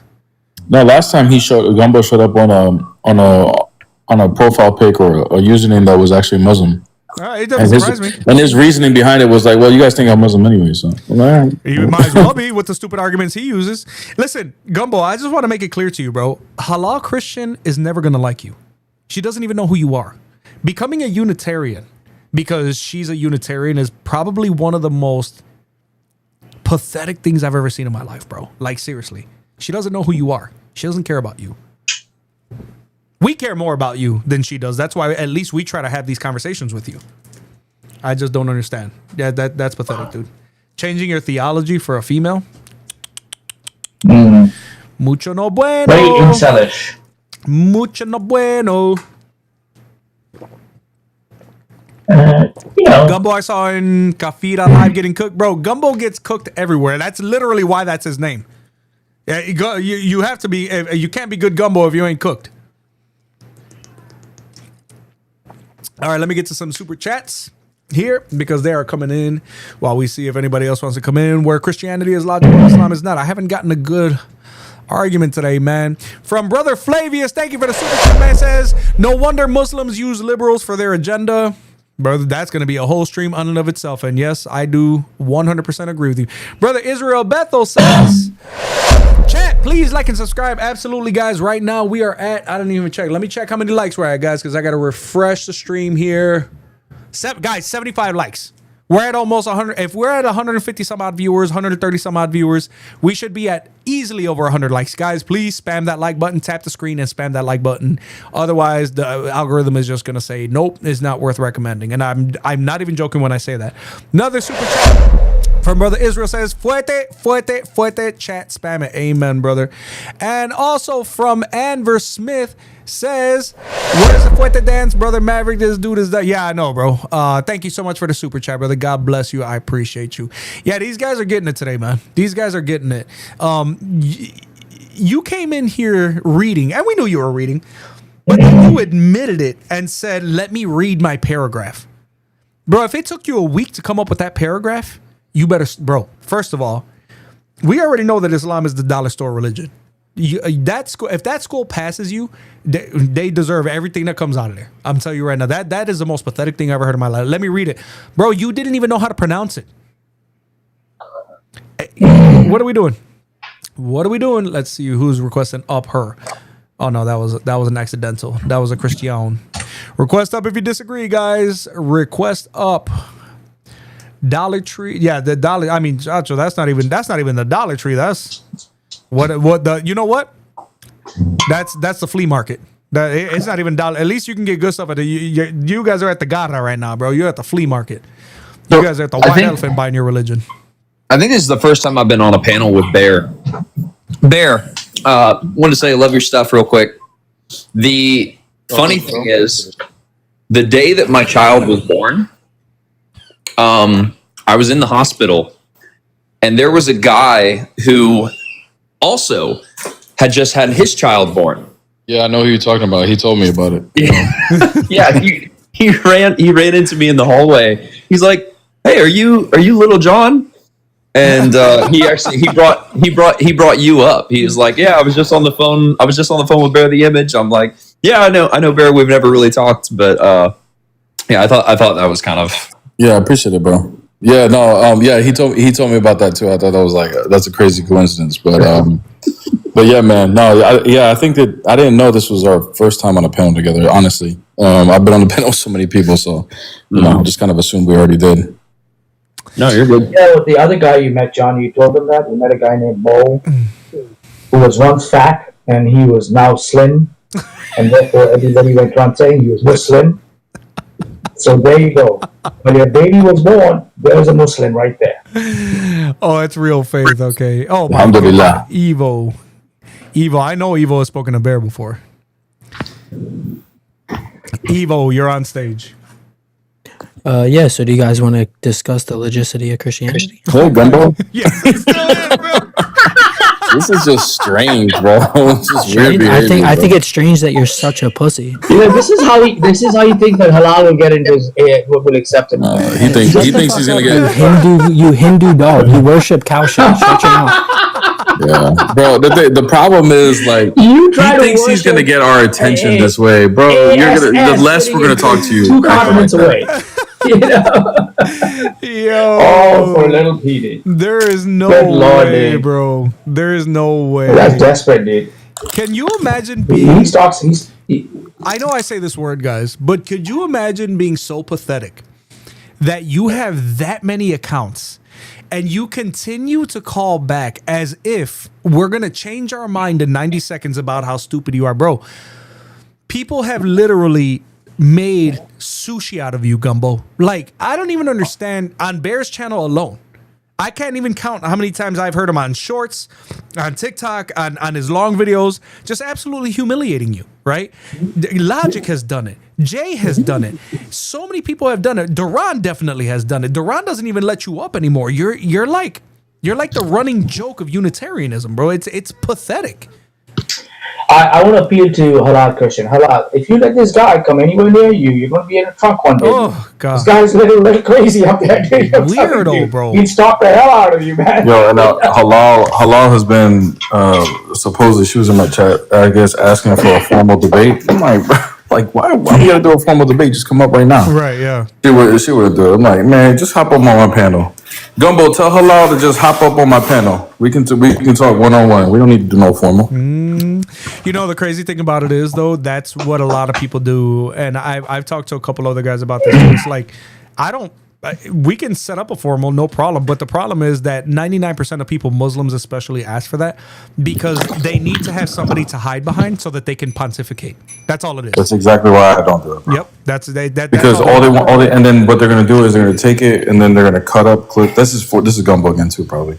They're gonna cut up the clips and then say, "Oh, see, they got baked or whatever." Just come up on my panel and we can do that. Hey, Coley's here. I didn't know Coley was watching. Coley, you're welcome to come up if you want. I know a lot of times you're busy, or I don't know if you're on family time, but if you got time, you're welcome to come up and chill. Well formed, I swear. If this is Gumbo, bro, if this is gumbo, I'm gonna dedicate a whole 20-minute segment on my channel just talking about how pathetic you are, bro. I'm telling you, and I'm gonna tag you. Well formed. I don't know who gumbo is. Are you a Muslim? That's definitely gumbo, bro. He's changing his voice. Wait, I don't know. Let him keep talking. Well I'm just formed. curious as to how Islam is illogical. Okay. Oh, maybe he's not. I don't think this is gumbo. I think this is actually a different. If it is, he's changing his voice pretty good. But it's close. It's close. We'll It's know. close. We'll know quick enough. Yeah, we'll know. We'll know Homie quickly didn't enough. just change his voice; he changed his ethnicity. All right, well formed. I even his question, he's asking about how Islam is. So Gumbo will never put it on one of the main reasons why I say Islam, and I appreciate it, because mostly people just want to attack Christianity, which I love. I honestly love it. But the reason, one of the biggest reasons I feel like Islam is so illogical is just because it claims to be an Abrahamic faith, and yet the entirety of the basis of Islam disagrees with everything in all the previous scriptures about who God is, about him being a multi-personal God, about Jesus being God. Honestly, Islam is illogical just in that stance alone. Like, we could talk about the individual aspects of what I think is illogical and why it is. But just in and of itself, what it claims to be an Abrahamic faith, it's not an Abrahamic faith. That's just one of the big contentions I have with it. There are probably thousands more, but at this point, I think we can start there. So I just think that we're equivocating on what it means to be logical and illogical, because seemingly you're using it like colloquially, just saying that Islam doesn't make sense. But do you know what logic is? I know what it means to be logical and illogical. Okay, so if something is claiming to be something, can it simultaneously be something and not be that thing simultaneously? They don't claim to not be that thing. If you're saying it's not in reality, if Islam claims to be an Abrahamic faith, right? And it says it's an Abrahamic faith, but everything in history and theology shows that when we look at the true Abrahamic faith, it is not Abrahamic. It either is or is not. It cannot be and be simultaneously an Abrahamic faith. Yes or no? I don't think that's presupposing something called correspondence theory. Yes or no? No, I don't agree with that. Okay, so are you saying that it does not claim to be an Abrahamic faith? No, I'm disagreeing with the core premise, not the claims that Muslims make. Brother. I'm going to start over with you because I can already see. Yeah, you're not. He's saying basically a contradiction is possible here. Right. No, that's not what I'm saying. You're just not letting me explain. I'm not asking you. Right. I'm asking you simply. Here, let me make it even simpler for you. Does Islam claim to be an Abrahamic faith? Yes. Thank you. Does Islam agree with the scriptures of the previous the faiths that are Islamic, which would be Judaism and Christianity? Does it agree with those scriptures or does it contradict them? We claim in our model to agree with it. And yet there are several examples of disagreement, i.e. the crucifixion, i.e. the Trinity, i.e. the divinity of Christ. So, once again... So you're saying there's a contradiction, right? Yes, so once again, you have just shown us that it is not an Abrahamic faith because it is in open disagreement with the scriptures of the actual Abrahamic faiths. Okay, so what I'm doing is I'm contending what it means to be a contradiction. That's what I'm doing. I think you're misunderstanding. I don't care if you think I'm misunderstanding, brother. I'm telling you why Islam... You asked me why I think Islam is illogical. I'm telling you that it is illogical because you cannot claim to be something that you're not. Islam thinks... Can I just give an example? It is not. Yeah, so well, there's two ways that we can do the contradiction. You can do the proposition and its negation, in which there's like a logical contradiction, P and not P.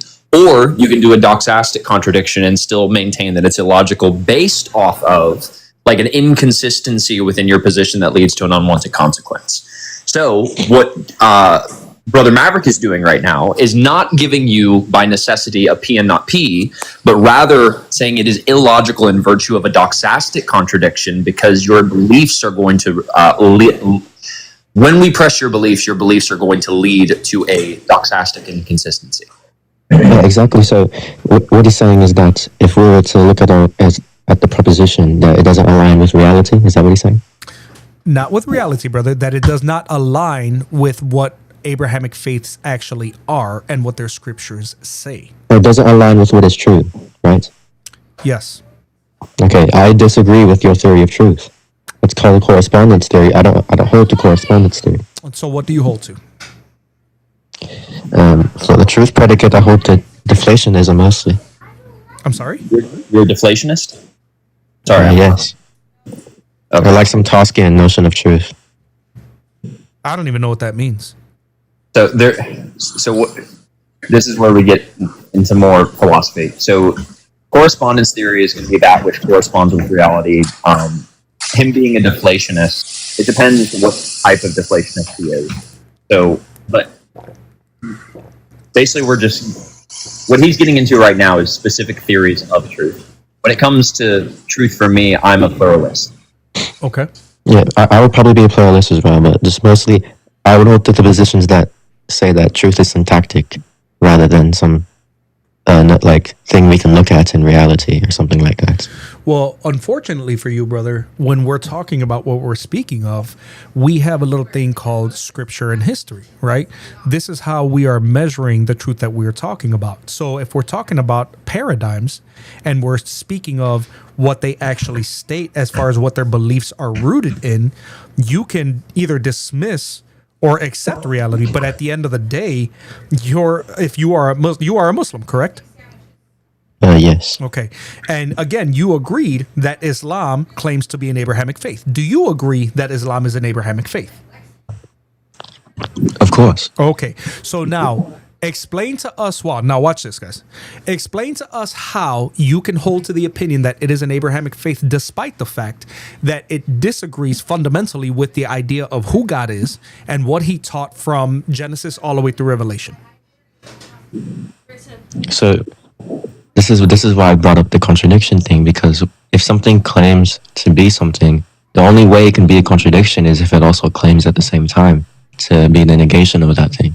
But Islam's clearly don't claim that they're not Abrahamic, so I'm not sure where you're getting the contradiction. Okay, so the contradiction would be that it is saying there is an established idea about what Abrahamic faiths are.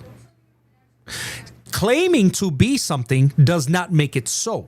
You need evidence in order to substantiate that you fit into the same standard of what an Abrahamic faith actually is. No, you don't need evidence. Your Quran does not do that. You don't need evidence. Yes, you do. No, contradictions are syntactic notions. You're talking about semantics. You're talking about what it means to justify something. Contradictions don't need any of that. John, if you want to talk to him, go ahead, brother. Because what basically he's doing is he's being asked to substantiate it, and he wants to hand wave the evidence that actually exists because he knows it's devastating to his narrative as a Muslim. If anyone wants to talk to him, go ahead. But I cannot deal with that kind of silliness. He's a deflationist. So what he means. So when we go into different theories of truth, this is where there's like talking past each other. So being a deflationist is just going to say that there's like something special. There's like a special feature about statements syntactically that is going to make the statement true in and of itself. So like if you say something like snow is white, right? A deflationist is going to say it is true that snow is white, and then it's going to mean like the exact same thing, right? That's basically what he's operating under. And so if we were just to restart the conversation syntactically well, would you say the proposition Islam is true? Yeah. Okay. Are you saying that in a pluralist sense, or are you saying that in a deflationist sense? Well, I'm mainly a deflationist, but I do hold that like pragmatism. Sorry, my mind was blanking. I believe in pragmatism as well, but just I wouldn't reject anything realist. So well, that's just the usefulness of it, right? Yeah, I'm just saying like I'm not a usefulness realist. of it. I'm not a realist about truth. So that's okay. So you're not a realist. Are you a fallibilist? Could you define that?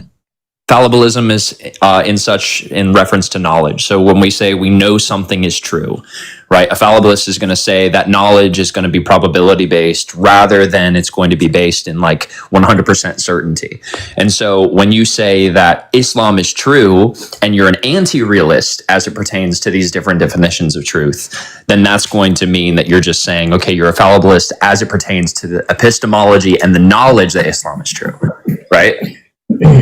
Yeah, I'm just saying like there's a syntactic property truth. Okay, but yeah. Well, there's the syntactic property, but I'm saying specifically, do you believe the statement Islam is true?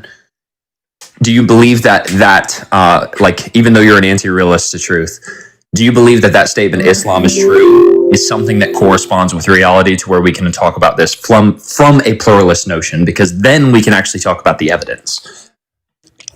No, I don't think it corresponds to reality. I don't think any proposition does. Okay, so I reject correspondence wholeheartedly. Like, you completely reject. Oh, okay. So when you said you were a pluralist, I thought you were taking into account also talking about like correspondence. So no, sorry. By pluralist, I just mean like there's multiple theories of truth, but none of which are realist or like any truth maker theories. Okay, I'm gonna try not to. I'm gonna try to like slow it down for the audience because I know we're talking past everyone. He's gonna lose viewers. So already am. All right, so let's just do this. Do you believe that there is evidence that Islam is true? Yeah, of course. Is that evidence purely deflationary? Or do you think that it's like, okay, you're going to say that there's some actual justification that Islam is true? I just think it's deflationary. But I mean, if host is losing viewers and he wants to move on, we can. I just came up mostly because I think what host is saying seemingly is that Christianity makes more sense than Islam. But you're saying something is logical compared to something is not logical, which may bring people who. The only reason I answered the question that which you originally posed, which was you wanted to talk about why Islam was illogical. That's why the conversation ended up where it was. To be completely honest with you, I'm glad John is here because I otherwise would not. I've never spoken to someone who holds seer views. From what I've heard, am I keeping up? Yeah, absolutely. I'm going to be completely honest with you. I think it's just a way for you to dismiss any argument that you don't agree with. I'm going to be completely honest with you. Because the moment that you said, I don't know if you saw the chat, the moment that you said that you don't need evidence, but it's almost like you're operating in a reality outside of yourself. Right, outside of the one that everyone else holds to. And I get it. Obviously, this is not that uncommon because John is very familiar with it. But it's you're appealing to obscure concepts in order to try to win argumentation. And I think it's dishonest, to be honest with you. I wouldn't say it's obscure. I think it's obscure as hell because nobody. No, I think rejecting correspondence is pretty standard within the field today. Well, that may be your opinion. But there's a reason why the moment that you said that you don't need evidence, everybody kind of just started laughing about it because then what's your argumentation based off of? Just another way of sophistry. It's like Exactly. I'm gonna adopt another truth theory. That way I can wiggle my way around the issues that are commonly presented with Islam. You're just hand waving. You hand wave away history, brother. And that's that to me is like the minute that you said that. Thank God that Bought by Blood was kind enough to speak to you because you're adopting a philosophy of argumentation that again is like, well, if you don't need evidence, then what are you arguing from? Well, I don't understand. This is like Legos, guys. Right? We have Judaism, we have Christianity, we have Islam. And Islam claims to be the top of it. Well, here's the problem. The foundation, the Legos don't match. Let me make it very simple for everybody. The Legos don't match, guys. If you're stacking something, let's take my fuerte tool. This is all I got right now, right? And let's say it's a Lego, and then you have the Judaism, and then we know that the Old Testament was pointing towards the New Testament through prophecy, and then came Jesus Christ, and here's this, and it fits perfectly, right?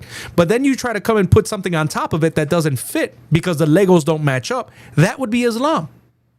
Because Islam does not match up with what was taught for thousands of years in the actual Abrahamic faiths. Am I being unclear? Do you guys understand me on everywhere? On YouTube and X and Twitch and TikTok? Does everyone understand where does everyone in the cross unit feel me? Like, is that, you know what I mean? That makes sense. And I think, and correct me if I'm wrong, John, I mean, he probably knows more than I do, but as far as correspondent theory, like, you still have to justify how it corresponds to reality. You know what I mean? You're still going to use these methods. Am I right or wrong? Or are they just... Yeah. No, he said he said he rejects correspondence wholeheartedly. Okay. I thought he said he did. He accepted it. No. He said he rejects The first time I heard this. This is the issue with deflationary theory of truth, is there's no difference between truth and justification. Right? Justification is going to be evidence. Evidence is going to be, and that's why I pressed him on fallibilism. It's like, okay, so for example, just to give a brief synopsis.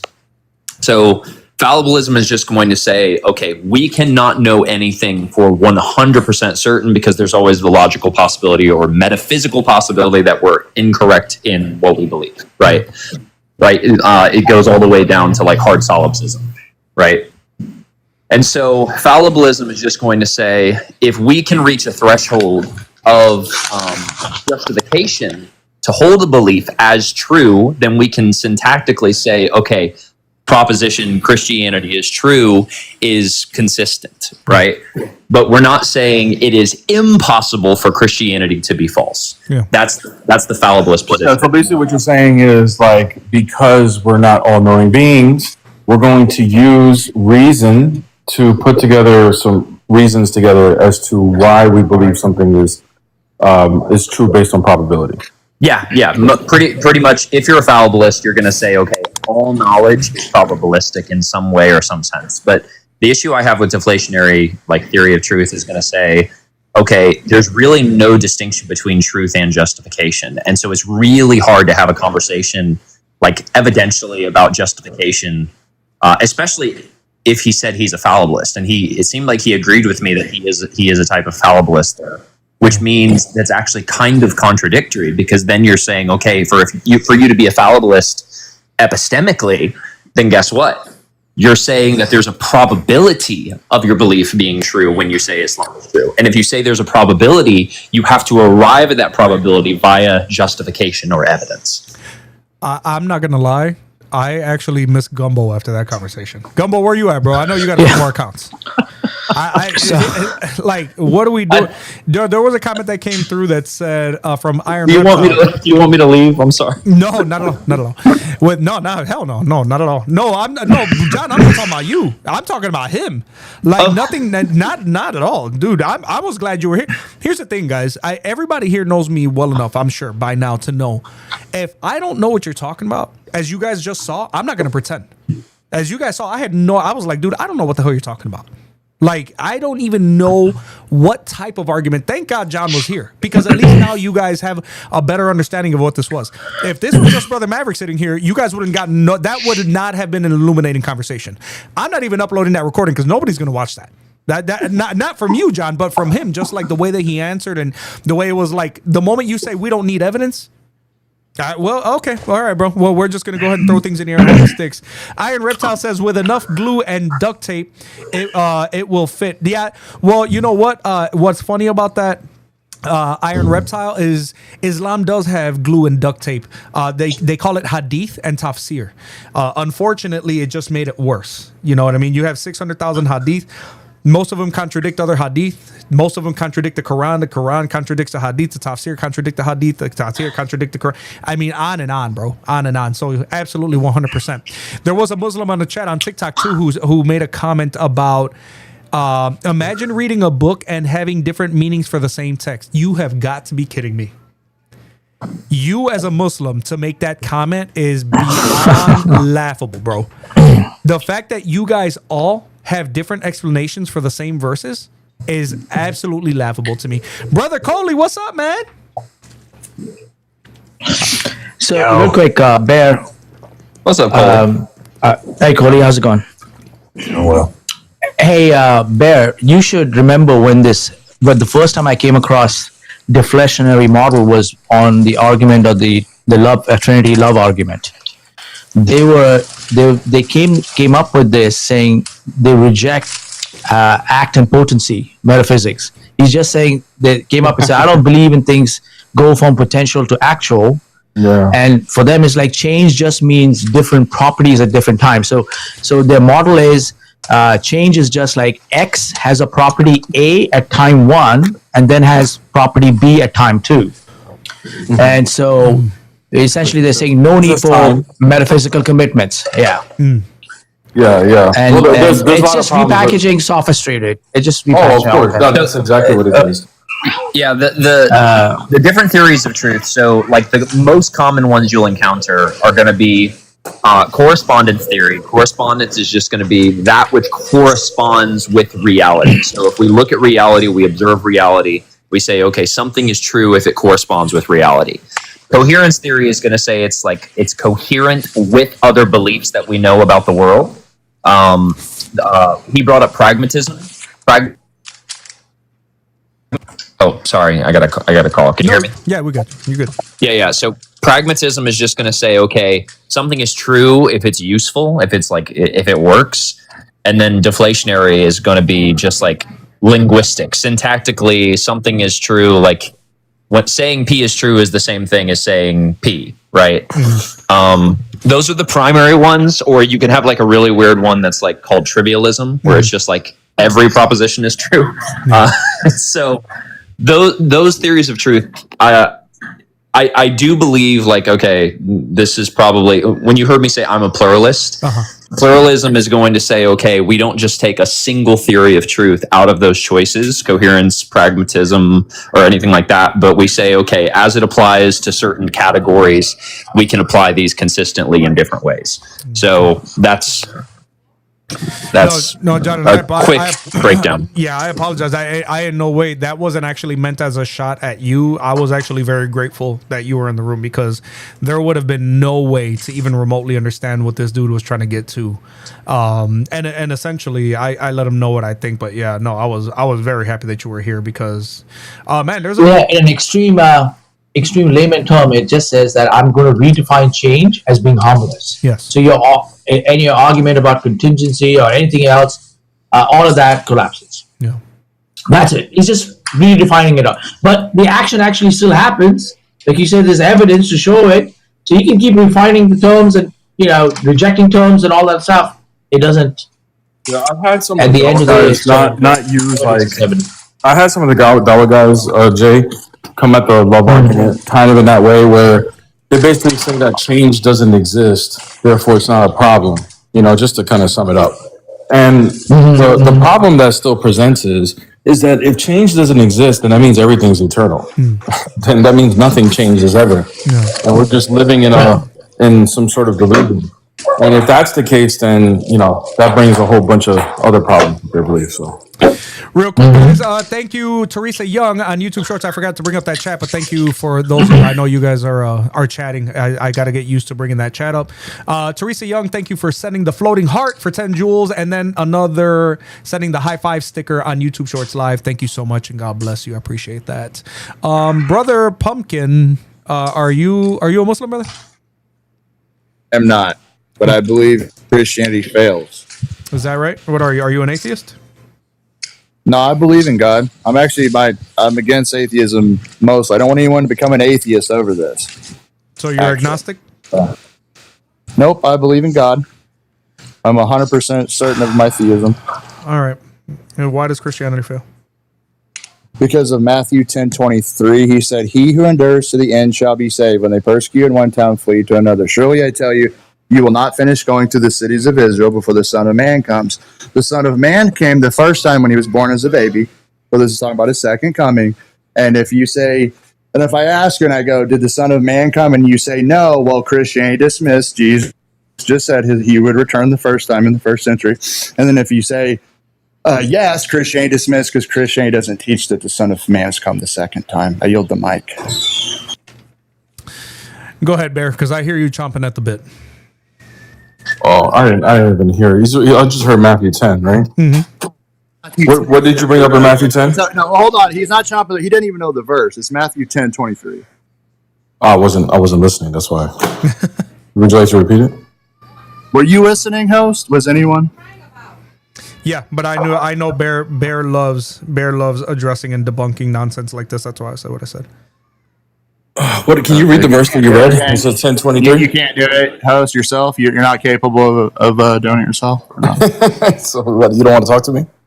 No, I mean he should have the answer right away. It's like he passes, so I'm going to assume that because I've been doing this for 10 years. This is wanna the have a response. conversation or you want The me to- host firm response is always going to go. Hold on, pumpkin. First of all, shut the hell up, Have dude. the Because response. the Go ahead. reason, first of all, because I do like having my own live, and because I've already been talking for going on 4 hours, I do hold the prerogative to pass it off to someone if I want to, especially if it's someone else that I trust, because I know Bear's not a heretic, and your argument is as lame as they come. Nor do I give a damn about the fact that you think I should be able to dismiss that, subject it right away, because you don't even know what the actual definition of an agnostic is. All right, so don't ever come in here telling me what the hell I should do. I couldn't care less what you think I should do.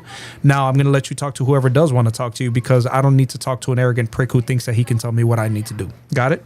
All right, Bear, do you want to talk to him, or are we just moving on? I'll talk to him. I just want to know. I didn't hear what the argument was. So remake your argument, Pumpkin. But it was Matthew. You were bringing up Matthew 10:23, so I'm trying to read it to see where you're You going. want me to respond? So Matthew chapter 10, verse 23. You got that open? You want to give you some time? Go ahead. You can talk. I'm reading it right now. Go ahead. Okay, it says, "He who endures to the end shall be saved. But persecuted one town, flee to another. Surely I tell you, you will not finish going to the cities of Israel before the Son of Man comes." And the argument is, the Son of Man came the first time as a little baby. So to say, well, it's not talking about the second coming, it is. He's a man and he's standing there. He's not talking about the first coming. And so this is talking about the second coming. And then I'll ask you, I'll say, so did the Son of Man come? And if you say yes, Christianity dismissed, because Christianity doesn't teach that the Son of Man has come the second time. If you say no, Christianity dismissed, because Jesus said he would come the second time in their lifetime. He inferred it. He said, you won't finish going to the cities of Israel before the Son of Man comes. I yield the mic. Okay. So when the Son of Man comes, how are you interpreting as this is the second coming? Yeah, because the first time he came as a baby, and then so he's alive as a human adult, so he's got to be talking about the second time. Okay. And when you're talking about the second time, when he resurrects, when the Son of Man comes in glory, when he refers to himself as that, are you talking about, you believe that that's also the second coming? No, that's not what the second coming is. That would be the ascension or resurrection. No, I'm talking about when the Son of Man came in glory when he was on the cross. Yeah, that's not talking about the second coming here. Matthew 10 isn't referring to that as the second coming. The second coming. I'm asking what's your We all interpretation know what of the that? second coming is. The second coming isn't the ascension or the resurrection at the cross. Brother, I understand that, but how do you interpret when he says that in Matthew 24? Not talking about Matthew 24. We're talking about Matthew 10. I'm trying to get how you interpret this, brother. Want to change the topic from Matthew 10 to go into your Not changing the topic. The topic is literally how you're interpreting a verse, and I'm trying to see how you gauge this interpretation. I'm interpreting it like this. Jesus is looking at his apostles. He said, he who endures to the end will be saved.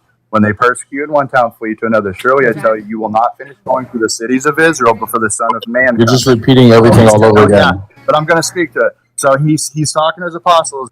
Bro, I'm not going to hear you repeat the whole thing over again. That's not what I asked. I didn't ask you to repeat the whole In your thing. lifetime. I asked you what method are you using In to their interpret this? lifetime, or we just. The reason why I asked that other question. Yeah, he doesn't All right, teach let he came me back the second I mean, y'all can talk to him. It's a waste of time. Yeah, he's. Let me just end this really quick. Go ahead, Coley. Go fuck yourself and I'll end it, faggot. Dude, get out of here, bro. Freaking loser.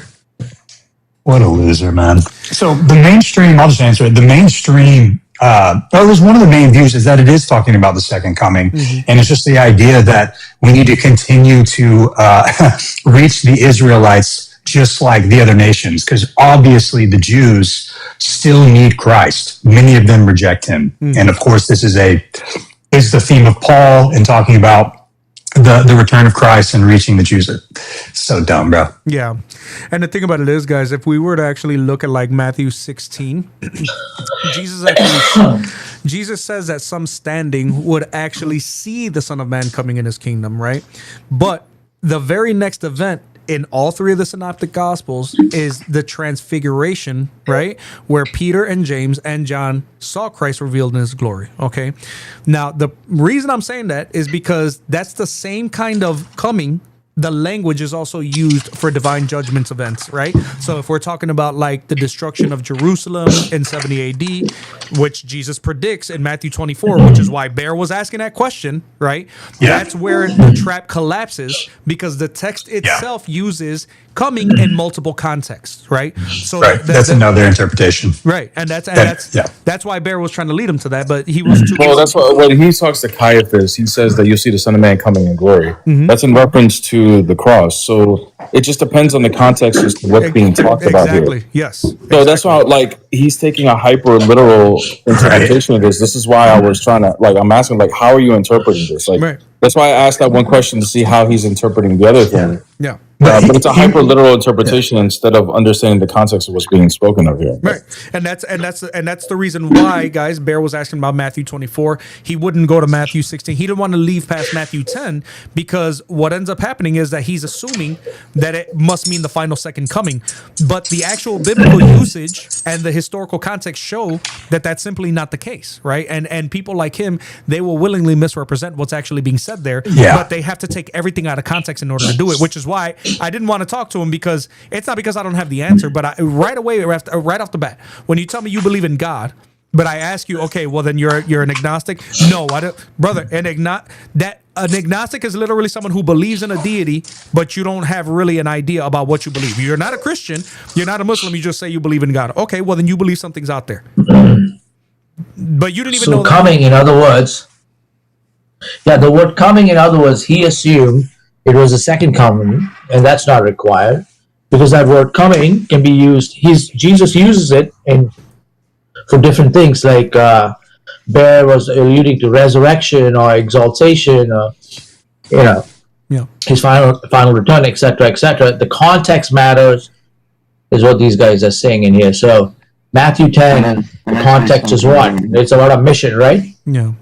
To the towns of Israel, right? Not the end of the world. That's not the context. It's not the end of the world he's talking about. He's just talking about a mission. Well, and that's the thing is that Bear was being kind enough to try to point him to other examples where contextually you can see that this is not this. You have to actually look at what's being spoken about in order to see what Jesus was referring to. But he didn't want to do that, right? He didn't want to do that because the fact of the matter is he knows that if he goes anywhere outside of his little box, his narrative gets destroyed. Go ahead, Delmy. So what I see is that the disciples are going to go. Ooh, his audio is really bad. Got a bad echo. He's got an echo? Bad. Oh, man. All right. This actually happens on your YouTube guest all the time. This is I don't know. I've never said it to you, but it's like they sound like they're in a drum. Okay. Is it still bad? Yeah, I don't think it's gonna get better. Let me see something. Let me look at the sound settings over here. Secondary chat. Oh yeah. By the way, Maverick, it sounds like there's like a double, like it's coming in double into our input. Yeah. Like it's coming in two ways. Okay. And do you have two instances of YouTube up? No. The guest. No, he doesn't. No, no. It's never. It's only the last couple times, and I'm trying to see. Hang on a second. Is it echoing on YouTube too, or just to you guys? Like, is the audience still? Is the audience hearing echo too? No, the audience doesn't hear an echo. It's only the people on the panel. Oh, fascinating. Okay. Then never mind. Go ahead. You can say it. We'll work through it. Yeah. Yeah, you guys, you go ahead and tell me. I'll try to figure out what's going on as you're talking because there's nothing here on my end that's showing that. Go ahead. As long as people can hear that. So, what I understand, one of the options that I see as a solution for this supposed error is that one, the disciples didn't finish preaching in all the cities of Jerusalem. That's one of them. They did not do it. The second one is that Jesus is going to come to those cities too. So the reason why I say that is because they're going and they're preaching, and then on chapter 11, the very first verse says that after he had commanded them to go, he also went. And he went to their cities while they're preaching in other cities. So it's a possibility that the Lord is also going to the cities that they're going, and he's going to go to every single one of them while they're going to. And before they're able to finish going through those cities, he also went to those cities. Can you guys still hear him? Hello? I heard him. Is it still? It's still echoing. It's still echoing. Let me see. So I'm gonna try one more thing because I don't. There's nothing else I can try here as far as the volume mixer. Delmy, say something. You there? Hello. Did you guys still hear echo? You guys still getting an echo? Yep. All right. Yeah, I'm gonna have to figure out offline what is going on because nothing has changed on my sound mixer. Nothing has definitely changed. On YouTube, they say it's muffled, but not echoey. So yeah, the only echo that I ever hear complaints about is when people on TikTok are hearing the people from Video Ninja, but the people from like the people on TikTok don't sound echoey to the people on Video Ninja, if that makes sense. Like it's only a one-way thing. I'm thinking I'm just gonna change up like the web browser I use to view Video Ninja. That probably will fix it. So we'll see. I don't get it, guys. I don't understand these arguments. Like you have to be so willingly disingenuous in order for these arguments to make sense. Israel Beto says, "Is it Gumbo or Dumbo?"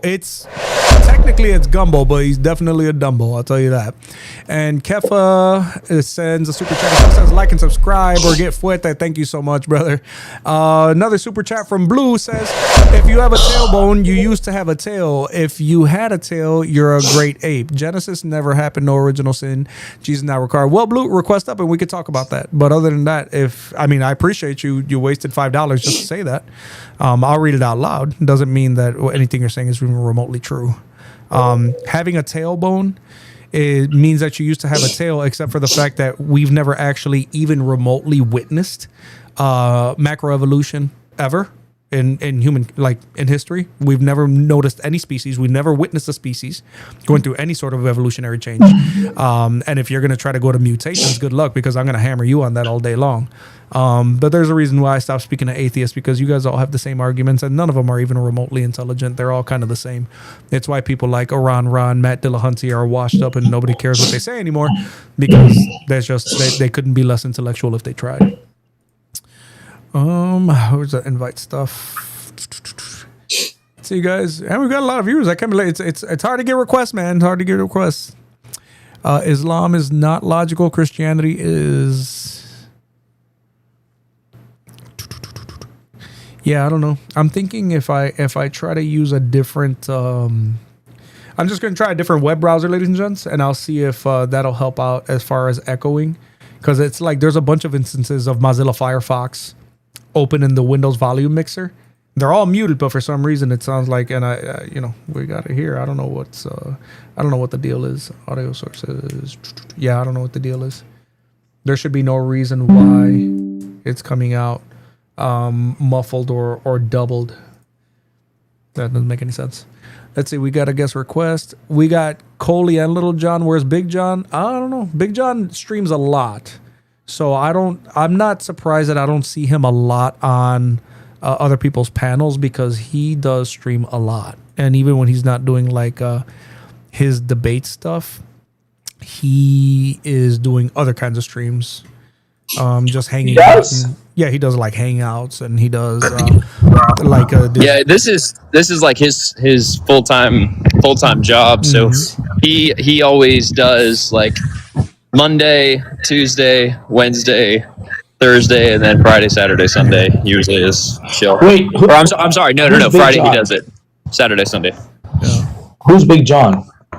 Big John is the host of the Big John Steele YouTube. I'm his co-host, Little John. By the way, I never see any of your streams. They don't show up on my for your pages at all. I don't stream that often. Normally, I go on other people's streams because it's just I've got 4 kids. It's way easier not being on camera, and still I get to, as Brother Maverick says, fuete. Sometimes they need it, man. Sometimes I don't actually know what fuete means. So I don't know if I just cussed or what. But no. Fuerte just means whooping. It just is Spanish way, like a Puerto Rican way of saying whooping. You know what I'm saying? That's why I got the spatula here. Because the thing about it is, Puerto Rican moms are notorious for using weaponry. It can be in the form of a sandal, a wooden sandal, or a spatula, or the belt, or hell, just a wire hanger that just so happened to be next to them when you pissed them off. And whatever is next to them, bro, it didn't matter. You were going to get it. You're going to get it with that. Whatever can be utilized as a projectile, that is what you were going to get it with. Yeah, that's where Fuerte comes from. They tell you you're gonna get things with it, man. Coley, how you been, man?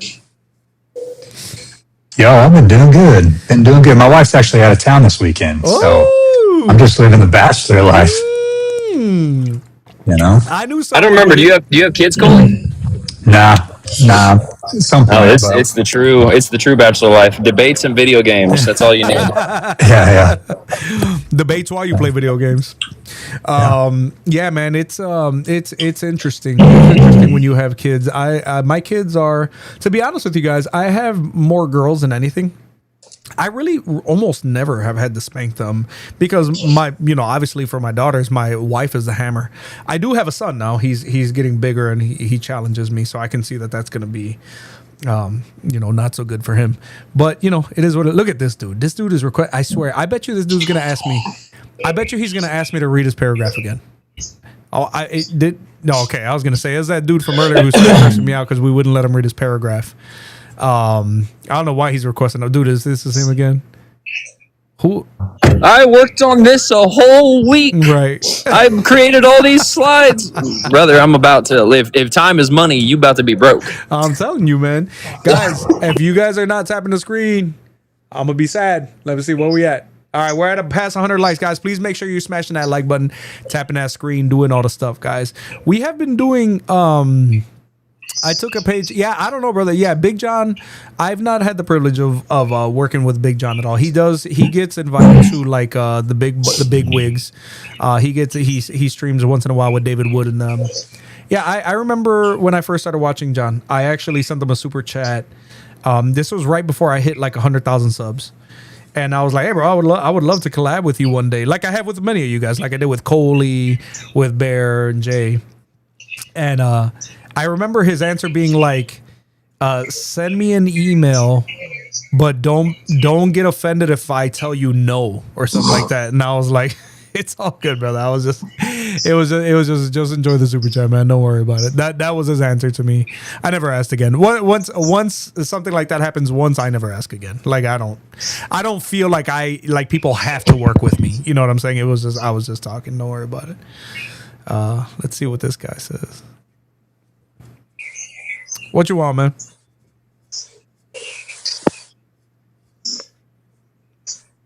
WSG, what's going on? You keep requesting up, so what do you want? Do you know a godly attribute named speech? Do you know a godly attribute named speech, which God have, and is internal? Do you think God has a voice box? No, but God actually have a attribute which is godly, named attribute of speech, which is internal. Where'd you get that from? But whatever he says from that attribute is not internal. For example, the words which he says. For example, one of the words. I'm not. Well, I want to know where you got this. I want to know where you got this attribute from speech from. Where'd you get? You want me to read it? No, I don't want you to read it. Where'd you get this attribute of speech from? Without the attribute of godly speech, how will he able to speak? Where'd you get that this has an attribute? Yeah, where Bear's asking you a question that it shows again that you don't know what you're talking about, bro. Where are you getting? If you wrote this paper, you should know. Like, right? Where are you getting that? What are you? Where are you? Without the attribute of speech, you know that, right? What?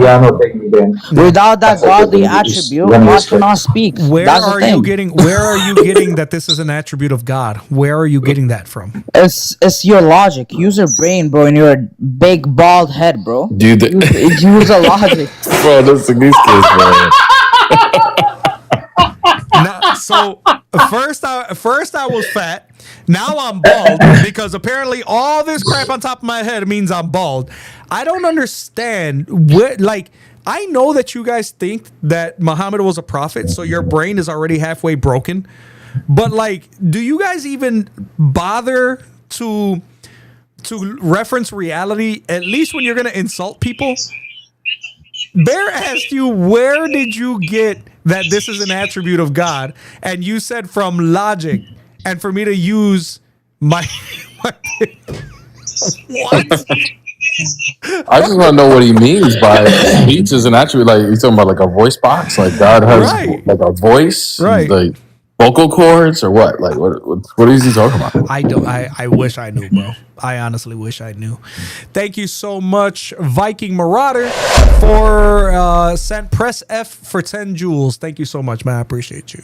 God bless you. Thank you so much for that. He split their brain instead of the moon. There was a couple things that were split that night, and Abu Bakr was told, you better not cross his line, man, because Muhammad knew what was coming up. We are full up. Muslims, request up, man. Request up. We got a few more minutes. We got time for one more conversation, man. One more, like, actual good conversation. We have had a decent conversation today, but yeah, today has been rough. It was kind of rough for Bear too. I was watching Bear, and these people who were calling in were just like, they're just so nonsensical, man. I don't know what's wrong with you guys. I don't know why you guys are this way. I don't know, what happened to you, or it's just really sad. Yeah, I don't know. John, what is John going to debate that dude again, Nasir?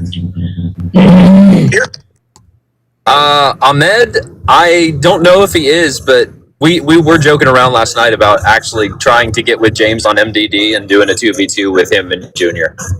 That was okay. That was something we were actually. Listen, Junior and Nasir are both arrogant enough to actually take that up. Like, you do understand, both of these guys, they like what the way that they perform during debates is not the way that the world actually, like, the way the world sees it. That's not how it is in their head. Like, in their head, they think they're doing good, right? Like, Junior literally said, I'm gonna debate Fearless, and I'm gonna debate Logic, and he just won't, like, he's literally debating people who are doing this every day and crushing Islam for a living. And the answers that he's giving, man, like, I remember when he spoke to Muslims, Nick, including them. Oh, sorry. Go ahead. My bad. Go ahead. No, go ahead. Absolutely. What were you saying, John? Muslims what? Muslims like them. They are the epitome of done.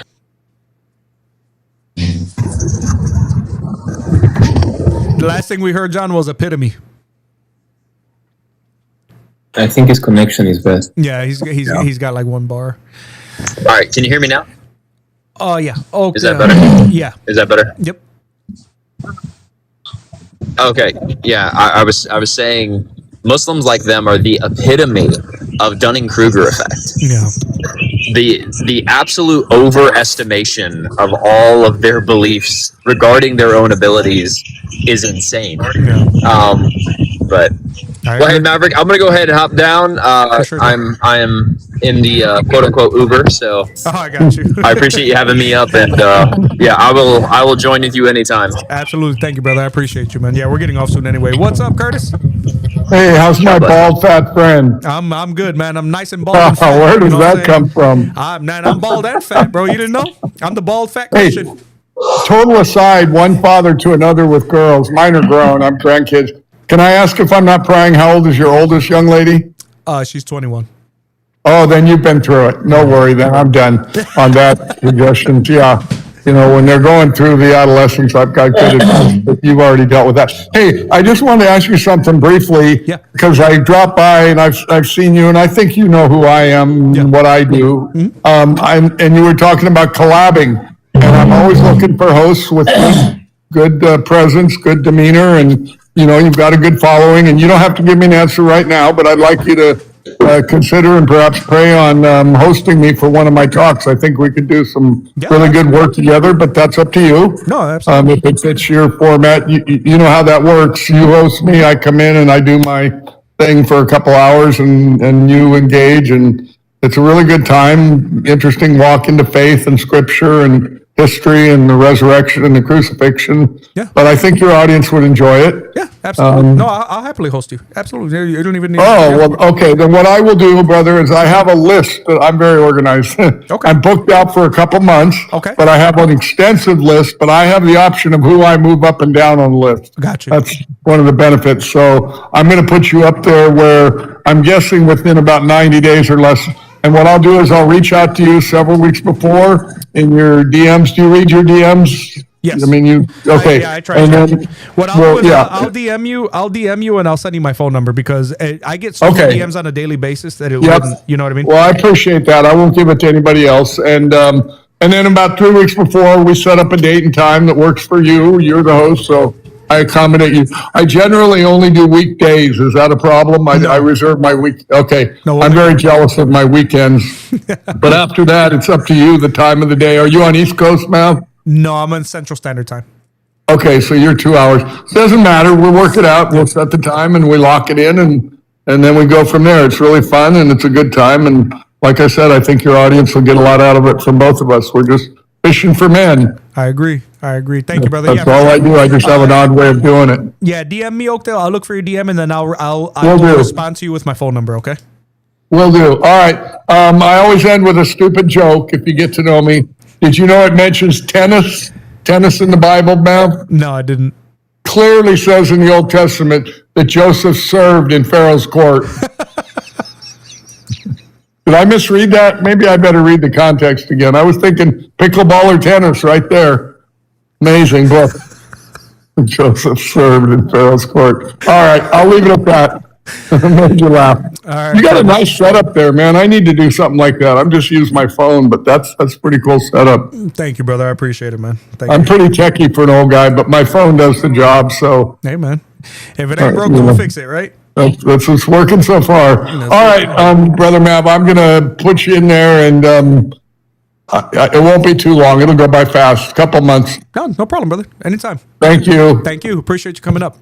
God bless. God bless. And thank you for the super chat from brother Hector. Says 1 Corinthians 5 verses 1 through 5. Yes, my brother, it is I love Corinthians.